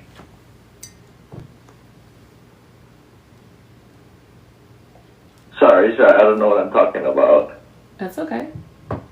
Well, I mean, I will say this. First of all, thank you for coming up and sharing that. And we're not with you, and I know it's just our first time meeting, but you're absolutely not alone, because you're in a room with us, and I can vouch for at least 6 or 7 people. LM, Mindset, Henry, Jesse, Miss Fathom, DR, Callie was in here earlier, Heatho was in here. There's a lot of good people in here, and so maybe this is the beginning of you not feeling so alone. But I don't know if there's anything else you want to share about that, like why you feel that way, or anything else. But if that's all you wanted to share, I thank you for that. I see the heart. I appreciate it. Feel free to chime in any other time if you want to. Hey, Elam, I see you had your hand up. Yes, indeed. I absolutely love this conversation. I wanted to tune in and tap in because, again, there is this negative connotation with people who are quote unquote single or quote unquote alone, or what did I do wrong?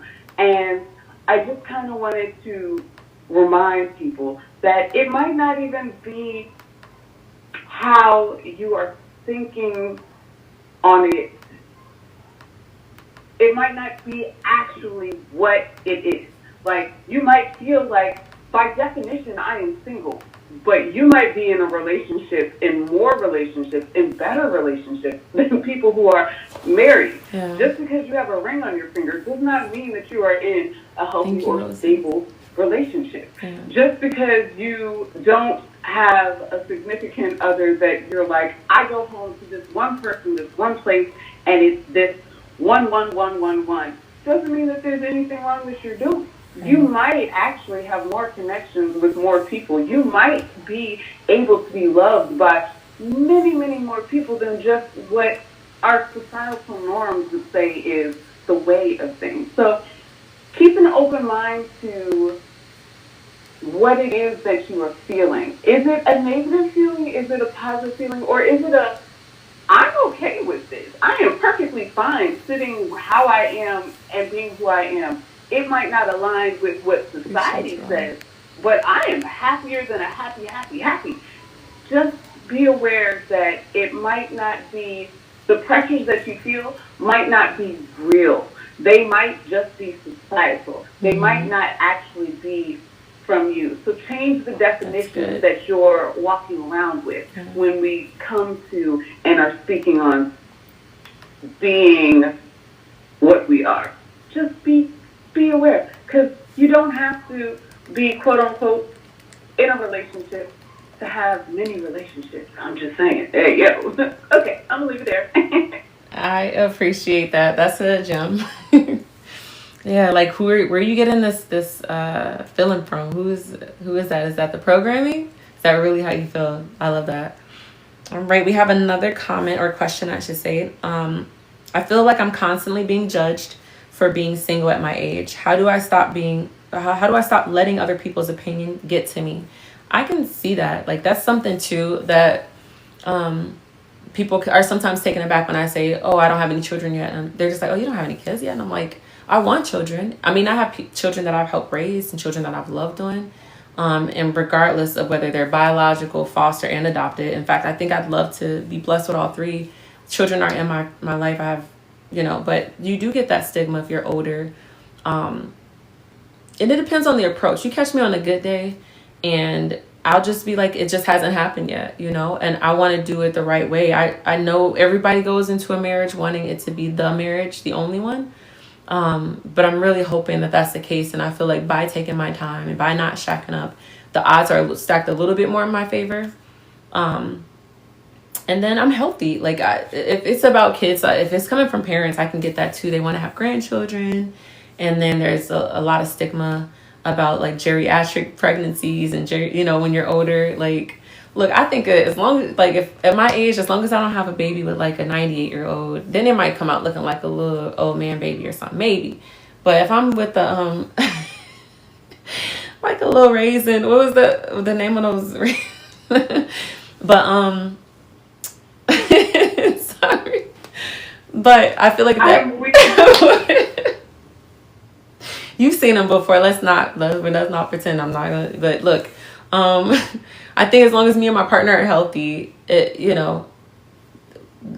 shouldn't be an issue. But if it's just a matter of people looking at you a little weird, I think what the reality is that the people that I've encountered are either bitter, right? They've been through heartache, or there's usually something off by people, and they have baggage that they haven't dealt with, and it's just a matter of like realizing that you're different. Like if you've been doing your self-work, if you know it's not necessarily because you can't have a person, but you decide you're waiting, then I would just stick your chest out a little bit and just know that, look, the person that's probably saying something has probably been divorced or shacking up with somebody or settling or always complaining about the relationship. Those are the comments, and that's why I don't take it too seriously, because the people that say things or are trying to be funny about it, like, have the most dysfunctional relationships. And it's like, you would rather me be in this thing. I've got my peace. I might have my nights where I'm just like, I would love to roll over and be filling up, be a big spoon, but I mean, I have peace. I'm good over here. How about you crying and being in a relationship where you can't trust your partner? So not to say that there's those two extremes, right? There's not just a terrible, trash, toxic relationship or a solitude. There's a lot of in between. I just say all this to sum up what I'm trying to say is I wouldn't let it bother me if you know why you're waiting or why that's the case, and know that you're an awesome person that somebody would be blessed to have as a partner.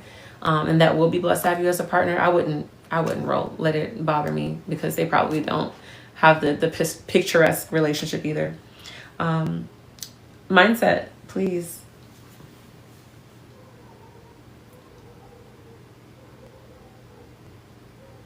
Sorry, I was trying to write the winners down real quick, but I actually got a little lost. I'm just in a space where, like, I understand, because I'm married, it's hard for me to comment on these last two things. But I will say that I waited a long time before I decided to say, yo, I'm going to ask somebody to marry me, right? And I think like a lot of us, we want to rush to relationships, and I think that was the problem in the first place. When our parents were younger, there was like this courtship, and everything might have not been right with the way they did things, but if there was a reason a lot of their relationships lasted a lot longer than ours, because it was built on different foundations. I feel like a lot of people today, we kind of hang out into relationships. Like, we've been chilling for the last 2 weeks, 3 weeks. You know what I'm saying? We went to a few movies, and now we're in a relationship. Because it feels like that's how it should be. And like, I feel like part of that is the reason why relationships don't last today. And I know it can be hard, like, just as you get older and people are like, yo, why you ain't this and why you ain't that, because that person did not walk into your life yet. You know what I'm saying? I love to use my godmother in this instance, because she found the love of her life when she was like 70 something years old. I think she's like 72. You know what I'm saying? Like, she had, of course, other relationships, but the person that she loved the most, she met when she was 72 years old. You know what I'm saying? So, like, I always say be open to love, but don't rush it. Like the person that's meant for you, or the person that you're meant for, is somewhere in the world. And I suggest, like, going out into that and allowing that to lead you. You played the brother Io Timmy's track earlier. You just look at his example. That brother, he packed everything in one bag, got rid of the rest of his stuff, and went across the world, right? Not looking for love, not looking for enlightenment, just looking for this change. And he ran into the love of his life. You know what I'm saying? Like, you just got to be open to that type of situation. And I can't tell you how long it's going to take, right? And I also, like, when you feel these feelings and these emotions, you should attack those. Like, if you feel like you feel a certain way about somebody, explore those things. Try to figure those things out, but don't rush them. Because if you rush them, you know what I'm saying, you got to deal with the consequences of all of that. So, like, really, really take the time to find the person that's right for you. Yes. But I think LM said something, too, that just opened my mind. Like, there's all these different types of relationships. Yep. Right? There are all these different types of relationships, and you have to be open to the fact that, like, a romantic relationship may not be the most important relationship that end up being in your life. That's true. And that may be the hardest thing to hear, but it's something that that, like, people all over the world deal with sometimes. So we have to figure out how to build other relationships too, so we can be fulfilled as humans, because I truly believe humans need humans. We need relationships. Yep. It is a part of what defines us as human. I know everybody, I'm born together, I'm die together. You really weren't born alone, you know what I'm saying? Right? Because you were attached to your mother the whole time before you came out of her belly, you know what I'm saying? So there is always this attachment to somebody else, and you cling to that breath for a long time until you're free to the world and you learn to cling to other people. Like, yes, you want to learn about yourself, You want to be open to all these relationships, but you got to recognize that humans need humans. Make right? sure you heart me. We need and make certain sure type you of like relationships. That's why I share say the room do the with work as somebody. early as possible, so you can put yourself in a position that you'll run into these people earlier. You know, but all of y'all deserve love. I'm gonna tell y'all. I'm pretty sure you was at the joint with Music Soul Child where he was where Frenchie interviewed Music Soul Child, and the thing that Music said to me when I asked him about that song, You and I. It's like, you know, if y'all don't know Music Soul Child or y'all don't know that song, it's a song about being in love with a prostitute. Just not worrying about her past. It's just me and you. And I asked him, how could anybody love somebody that much? Like, is this a love that you experience, or is it a love that you know, you would like to experience? And Music was like, yo, you know, it's more of a love that I would like to experience. I don't think I've been in that place. But the thing that he said to me that stuck with me the most is that everybody is deserving of love. Yes. As long as you're willing to reciprocate that love, you gotta work in the system of that love. And the number one thing that needs is that reciprocation. And you know, like, it's something that stuck with me to this day, not just because Music said it, but like, it's so real. Like, we all want this love that some of us are not even capable of giving. And that's why I say, like, be the person that you want to be around, because if you're not capable of giving this love, how could you expect somebody else to give it to you? You know what I'm saying? So, like, that's where we should spend our time building in the space of trying to figure out what type of love you want to give to somebody else, and see if that mirror the type of love that you want. And you know what I'm saying, you got to be willing to give that in order to get it. And so just you know, reciprocity, man. I said reciprocity. Reciprocation. You know, like, just learn to reciprocate the type of love that you want to receive. Be open to it, but not necessarily on the hunt for it. And lastly, you know, I'll say it again, you deserve that love. You know, you a dope individual, a dope person. You work hard at being better every single day. You know, then you deserve that love. So just keep doing the work. And yo, it was something that was on the tip of my tongue right before y'all started talking. You know, and I'm not gonna remember it. It's gonna be the Dr. Ashley thing all over again in my head for weeks now. But I just be open, man. Because if you're not open to it and you're not doing the work first, to be honest, you don't deserve that shit if you're not willing to do the work that is necessary to get the type of love that you're talking about. And let go of the fairy tale. You know what I'm saying? The fairy tale is not what I consider love. That's for the books and the TV screens. You know what I'm saying? Love is a lot more than that. So let's try to get away from the fairy tales and live in this world called reality. I am. Be quiet now. Back to you. You always gotta drop something before you leave. I appreciate that. I love that. How do you have capacity for what you think you want and you don't even have capacity to give it? Man, that was good. LM, I see you had your hand up. And DR Henry, Arena doesn't notify you like Twitter, so I don't know how long you've been down there. My apologies. I'm learning how to navigate this, so I do want to tap in with the two of you and see how you're doing. How are you, DR? Hey, you hear me? Yes, you sound good. Thank you. Great conversation, everybody. Speaking about this, I'm just Robert De Niro in Heat. You know, I'm alone, but I'm not lonely.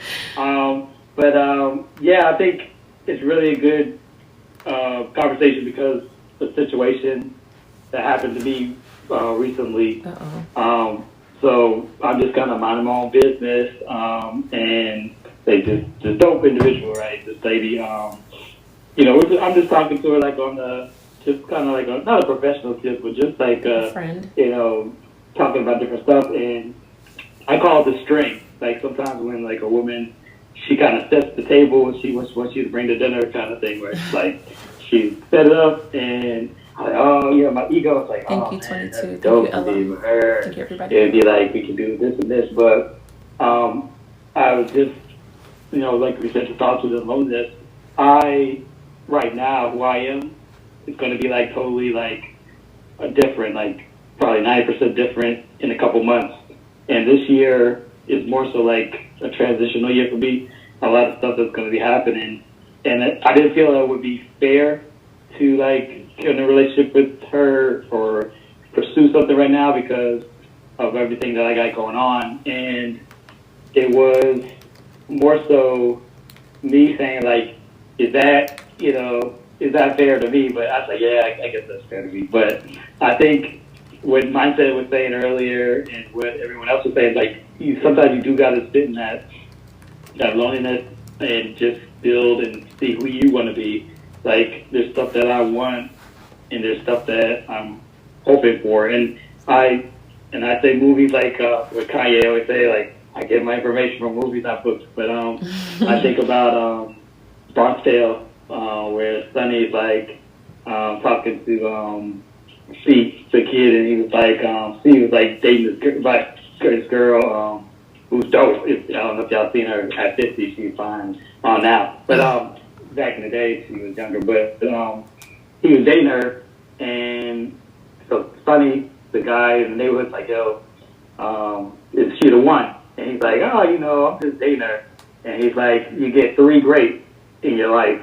Like, don't waste time on anybody else. So that's what I think about all the time. Is like, you get these 3 great loves in your life. You really gotta spend your time and do the things to make it happen. But yeah, so just shout out to all y'all.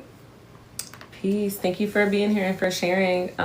So just to kind of make sure I understand, you were presented with this opportunity for this great individual, but you didn't feel ready yet because you're working on yourself. Is that kind of what happened? Did I take that right? Yeah, that, and I think she was like, for me, she would kind of be like amazing, like she's like in another atmosphere. And I felt that at this point where I'm at, I didn't feel that it would be fair for her either, like where she's at and growing and where I'm at. And I just feel like maybe the timing wasn't right, but I respect her enough to say, hey, I'm not the guy right now, you know what I'm saying? That you need him where you're at in your life. And hey, you never know, time and alignment and stuff like that. But yeah, it was more so I'm not in a place where I can fully give you like the 100% of everything a relationship needs and love and growth and everything. And I felt that where she's at is more so in another atmosphere, and she's going up like in a rocket, Wow. I mean, that's very selfless of you because you could have easily been like not even cared and be like, look, I'm just gonna be good for me. It'll be better for me than her.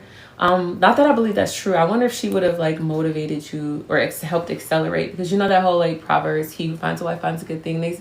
That's a saying though. It's like a good woman like adds value, but that takes a lot of trusting yourself. One, that you'll be able to find that when the time is right and when you're ready to reciprocate, which has come up a lot in this conversation.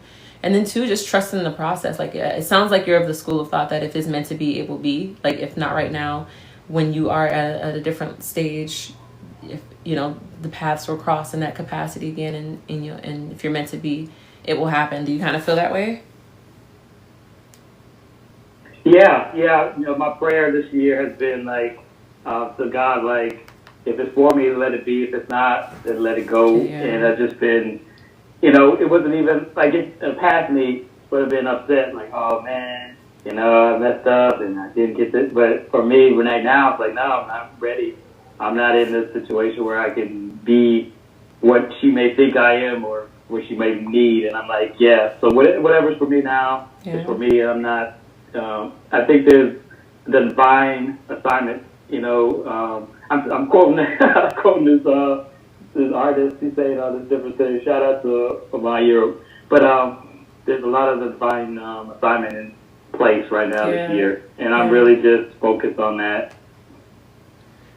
I believe it. The year started off a little weird with these fires and all the other stuff that's going on, but I honestly, I believe that. I thought I was gonna be shaken, but I'm like, I believe more than ever now that this is the year of divine harvest, like all the seeds you've sown, and even getting a bumper harvest where you don't even have to work as hard. I do feel like that's happening for a lot of people. There is going to be like a major, not just wealth transfer, but power transfer that's happening in this new stage in a lot of different industries.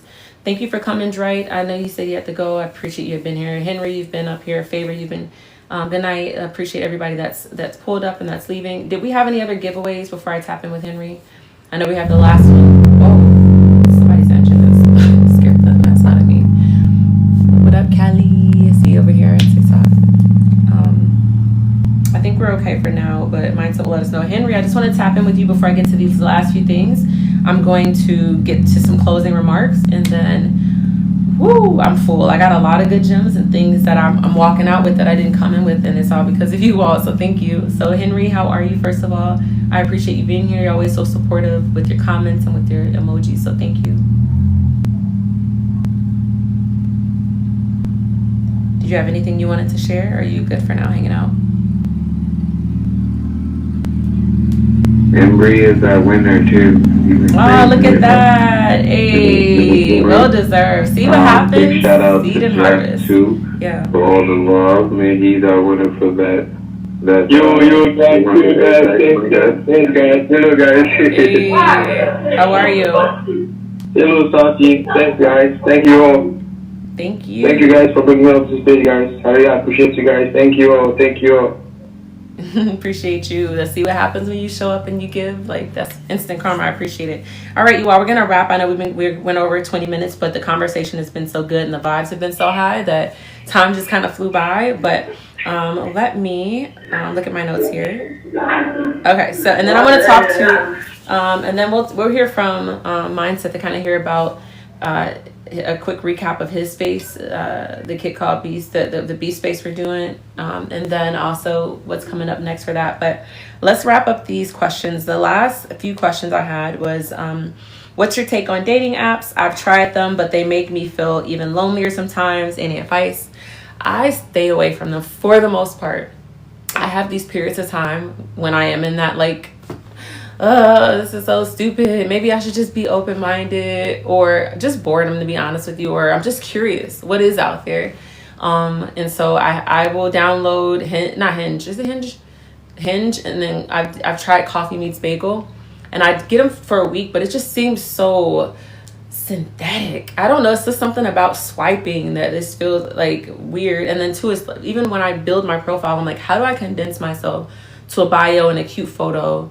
And how do I like show myself without people getting caught up in like the physical or just like the one part of me when it's like full faceted before they have, I don't know. Like I haven't had luck with them. So I'll get on there for a week. I'll look, and then it's just something that just feels very lifeless and just, I don't know. It's a turn off for me when I start to swipe and treat people like things on a vending machine or something. I don't like it. I'm more of I'm better organically. I'm better in person, and I'm better with like a unassuming interaction that just kind of turns into something that's more meaningful. So I don't have any feelings either way about people that have had luck. It just hasn't fit my personality so far. Yeah, so not for me, but I think everybody should try everything that fits their personality. And as long as you're being safe, because there's scammers and there's crazy people in there too. So just be careful. Last thing I got here was, this is anonymous. Oh, that last one was, I don't know, CK. Anonymous is, I get the whole self-love thing, but sometimes I just really want someone to share life with. Is it wrong to feel like that while still trying to love myself? I feel like that's been answered a few times. I think love and self-love, like romantic love and self-love are an and thing. Like you can have both. I don't think it's a either or. I think they do need to be in proportion. And I think external love, if it's going to be sustainable and authentic, stems from the internal love you have with yourself and with the creator, because you and the creator are the same thing, really. You're just an expression of the creator and of the divine. So I just feel like if you're in tune with yourself and you love yourself and you love God, like everything else will flow naturally from it. So you can have both. And I think you can be honest with yourself and say, I both love myself, but I would sure love to have somebody to cook for, to listen, be the first person to listen to this song with, to slow dance around the house, to, if we have to go out in public, have somebody I can crack jokes with, you know, those sort of things. It's okay to say, I do love myself. I do love spending time by myself. I crack myself up. But also, I would love to crack somebody else up too, you know. So I think you can do both, in my opinion. But I think if you're going to start from anywhere, it's entertaining yourself and loving yourself first. And then you're naturally going to draw in those people, romantic and otherwise, that are in that same wavelength of energy you have, that same like level, that level of joy. Kind of what Mindset said, you can't expect more than you have capacity to give. So when you start putting it out there, you're going to get it back, is what I think.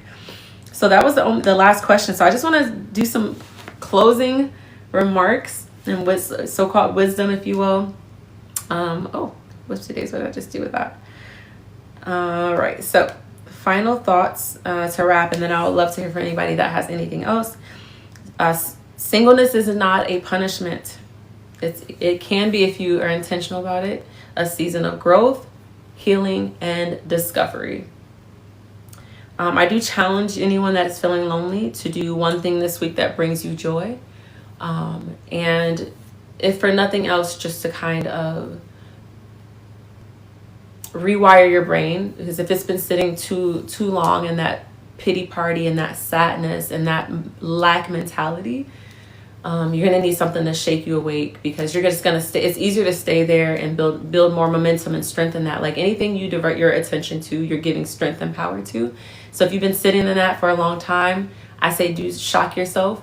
Do something you wouldn't normally do, or do something that you know brings you joy. Like for me, dancing around the house, playing music, playing in my makeup, just playing in general. I don't care if it's voiceovers online with my friends with the Royal Dread community that I used to do that with. Just do something that makes you feel alive and makes you remember that life isn't so bad after all. Life isn't always bad. So just remember, you are complete, you are enough, and the love you've been looking for starts with you. Okay, so I don't know if any of our lovely guests, thank you again everybody that showed up, that threw emojis, that just sat here and soaked in, that contributed. Thank you my co-hosts and partners, LM Designs 8 and Mindset, everybody here on TikTok. Man, LM was working both. I saw 22 throwing up gifts, no lag throwing up gifts. Callie's in here with it. Just, I know she's probably got her citrine and her stones in her hand doing her money reading. So I just appreciate everybody being here. But if anybody that's a speaker on Arena wants to share anything, give any last thoughts, you are free to do so. I'm sorry, Mindset. I just saw your hand go up. But okay. I just wanted to say, my goodness, this conversation right here is so needed, so beautiful. Just a few closing thoughts. Comparison, if we know comparison is the thief of joy, look, this is your journey. So it's okay. It doesn't have to look like anybody else's. Mm-hmm. Figure out what it is that you're feeling, what it is that is your love language before you ask somebody else to love you. Hey, yo. Just understand that you might want to understand your definition before intermingling with other people on their own journeys. And understand also that just because you are in a relationship with someone and you started at one point does not mean that that is a stagnant thing. We all grow, we all change, we all move, we all can expand. We have caterpillar to butterfly effect in love, in life, in everything. So finding a partner or finding partners who will shift with you and allow you to grow and always be able to refresh and renew what your love language is a powerful thing. So may each and every one of you be the energies that you wish to receive and find what it is that makes you glow. So, like I like to say, before I leave any place to be safe, love self, love others, and love others so often. Thank you, Sapphy, for this so much. I love her. I love you. Thank you. I appreciate that. Man, thank you. That's all I can say. Mindset.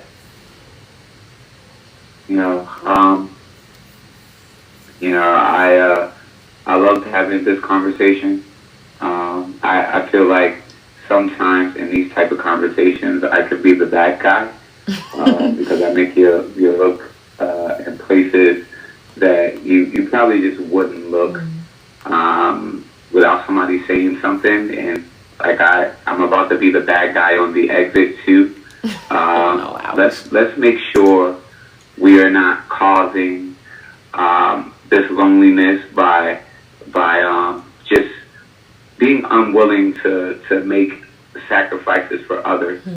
One of the biggest things that I see, especially nowadays in relationships with men, women, whoever you're trying to be with, there's this culture of this inability to compromise. You know, I listen to people talk about it all the time, that I'm not willing to do any of this stuff, not for a man. I'm not willing to do any of this for a woman, or whatever, this, and a third. And it always just puts me in a place like, you're not willing to do any of the things that the person you want to be your partner,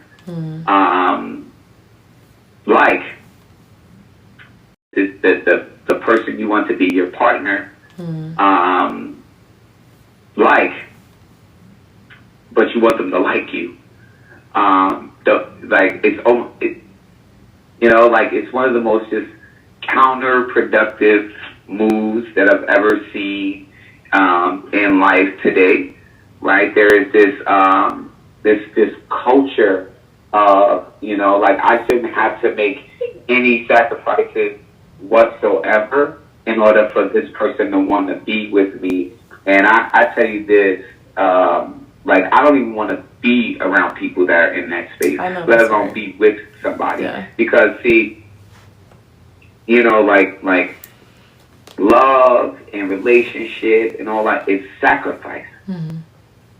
You're constantly in a space of sacrifice, right? I'm literally the servant. We are coming to serve each other, to put together this covenant. We are coming to serve each other, but we can't serve each other only what we like, what we want, right? Because then how does that person get feel?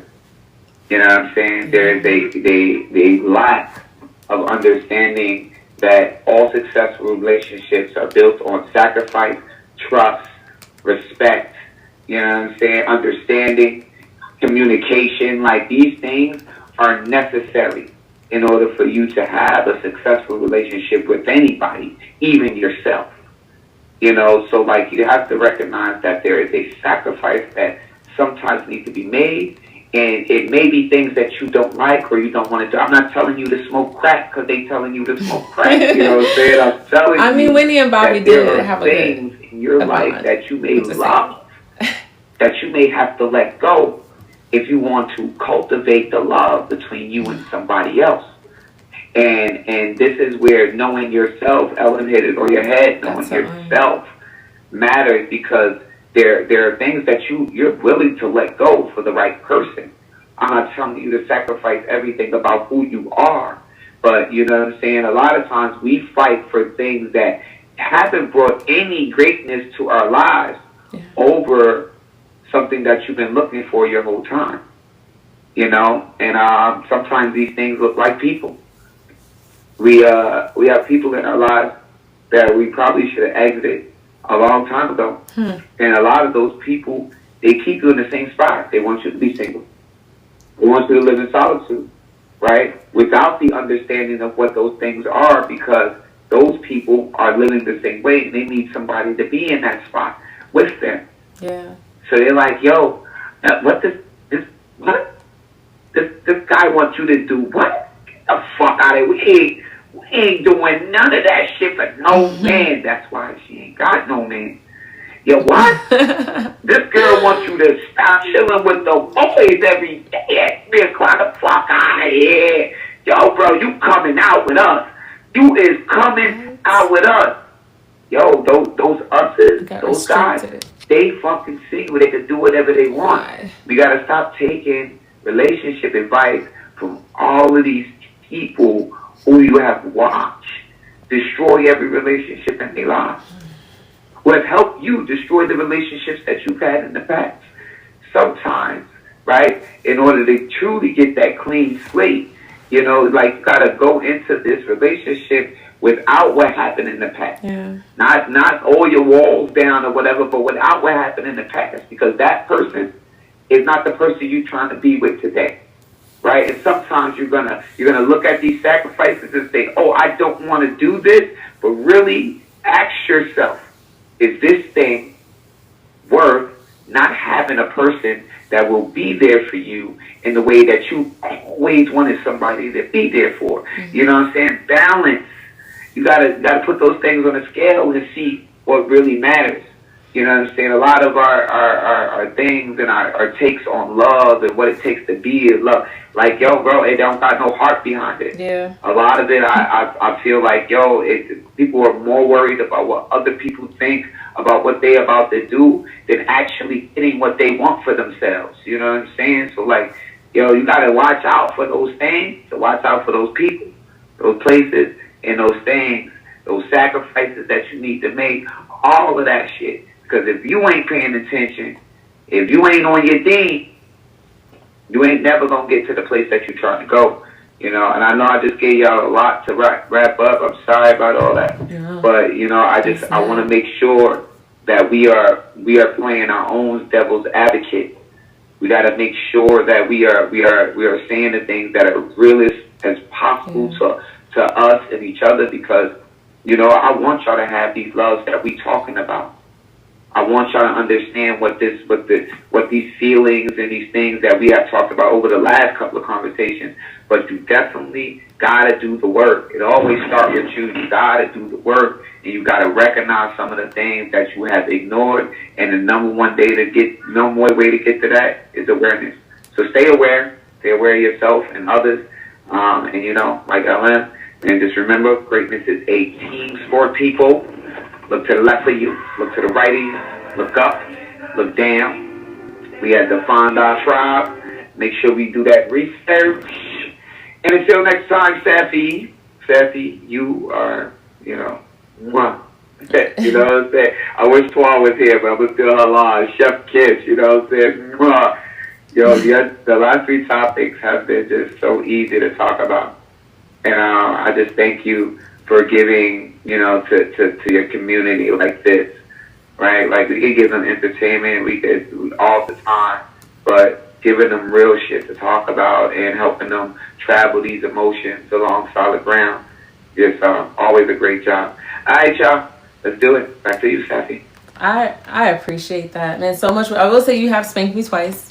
But it was good because I think I'm okay with reproof and admonitions. I feel like it makes me better. But like, I definitely, the patient thing and the 3, I guess. Well, that one I was aligned with, but it's just a great reminder. Being patient, you know, with the person and realizing that the gaps that they have, the fact that you have to fill them is probably one of the reasons you're together, right? And then 2, just making sure that you are being realistic and compromise. And compromise is important. Again, not compromise of your core characters or the main life goal things, but like the personality stuff, the preferences, that's where you have to have compromise. So that was some good gems. Thank you. And now, are you doing, what's up with your Beast space? Is that, I know we have our anniversary for a kid called Beast. That'll be over here mainly, I think, possibly on X2. But, you know, ChatGPT, you're a beast. That you had your first episode, that was a success. But what's the next episode looking like? When is that happening? So the next episode will be next week. We're gonna do the guys. I bet you all the girls show up for this. You know what I'm saying? All the girls show up for this. Mm-hmm. We're like I think, and I haven't run this model yet, right? Because I'm gonna run it with Swan. I haven't run this model yet. So I'm going to run it together at the same time. But like I said before, I think that this episode is going to be very similar to the last episode, because we think that we have different problems, but I think men and women have the same problems when it comes to these things. Like the first episode, why are women the way they are today? We're going to do the second episode of ChatGPT, you're a beast. Why are men the way they are today? And I'm telling you, a lot of it is going to be the same kind of just energy, same kind of information, the same kind of defeats, because a lot of the defeats that we have taken, they look the same. That's false. You know, and we gotta stop pretending like they don't, because that's how these people, like from the first one, a lot of the information was about, you know, what online does to the women in our lives today, right? We learned some scary ass facts, you know, as far as number wise. Let's basically say half of every piece of information that is sent to you as a woman that is directed to women is negative, and the other half is positive, right? So for every 2 squirrels, they send you something negative. Top 5 negative things that we found was, you know, beauty shame, right? They telling you every day that you're not beautiful, every 2 scrolls. You know, fucking adultery normalization, which is I think is fucking ridiculous.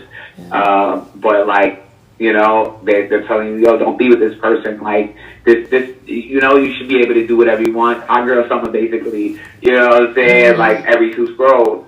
And the saddest part for me is that a large amount of people don't realize that they are being fed these things for a reason, right? If you destroy the woman, you destroy the man. You know what I'm saying? And vice versa. The woman is generally the weaker vessel. Fighting with each other and telling them that they look funny and they not perfect or whatever. You keep them out there shopping, trying to fit some mold that don't even exist. You know what I'm saying? Like, that's the sad part. That's why I said, like, I swear that the answers are going to be exactly the same. Now, what are we going to do about it? I think the third ChatGPT, you're a beast. Like, I think the third episode, we're not even going to ask chat no questions. We're going to ask people the question, what the fuck are we going to do about this constant beratement of you're not good enough and you'll never be better. You know what I'm saying? Like, because we need to get away from that shit in order for us to, like, be our best version of ourselves.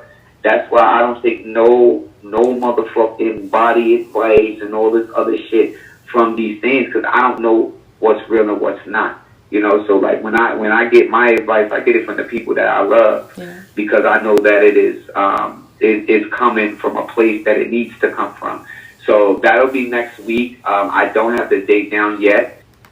Definitely tap in, because I know you are gonna not want to miss the ChatGPT. Definitely the things you hit on are like so true. So that we have gone over, but it's been a great conversation, and so I just want to basically just say goodbye. I do want to say that until next time, keep shining, stay authentic, stay hydrated, and remember, solitude is not punishment. It really isn't. It's a time to indulge in getting to know yourself, to heal, to build, to hone your superpowers, and in doing those things, you become the person that you're trying to attract, or the people that you're trying to attract and be with. And so I was gonna play, I think I might hold off on playing the drop actually, but I alternate. I do have a guest that will be on my next episode, the next Saturday. She is a psychotherapist. She's neurospicy. She's talented. Some of you know her from the X Space, and we've talked. But until we get it locked down, I'm gonna say mum's the word. So, but we're gonna get some experts in this thing. But I do think the next topic I want to be fun. We've talked about some heavy and serious things, so let's talk about sex, baby. Let's talk about you and me. I don't know exactly what the topic will be, but I think we are grown adults, and I would love to get into some of the more spicier conversations. And so more to come on that. Thank you to everybody that was here, whether you stuck through all the technical difficulties in X, whether you are tapping in with me on TikTok, which just restricted me because they claim I said something about banned content or something. I don't know, but I'll get that figured out if they're even still around by next week. And we're learning and we're growing. I got the studio set up, and so we're just getting better and better. I'm going to play us out on the theme song at least, and then stay tuned. Tap in with me on X as well, Sapphire_Bardot, and only up from here. Peace, love, and light.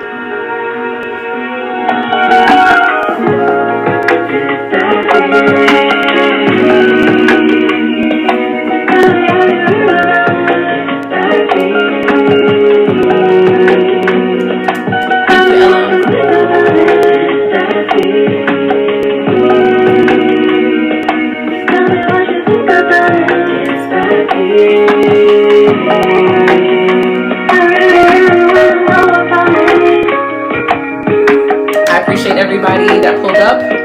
LM, you were holding it down. Mindset, you're holding it down. Henry, thank you so much. Jesse earlier. Miss Fathom, I'm looking forward to your space. If you all want to hear some dope music, follow us over on X to support my sis, Miss Fathom. I just pray that everybody got something from the conversation, whether it was a reminder for yourself or a new piece of information. I pray that we all apply it. I pray that the next time we come together, we're better in some capacity than this time right now. And I just pray that we stay focused on our task, our goals, our callings, our family, our passions, our visions, our dreams that come with me, whether it's a fire, a plague, blackout, whatever comes, aliens, drones. I just pray that we all hold tight to our peace, hold tight to our love, hold tight to each other. Just keep going. And thank you. Love, love, love, love, love.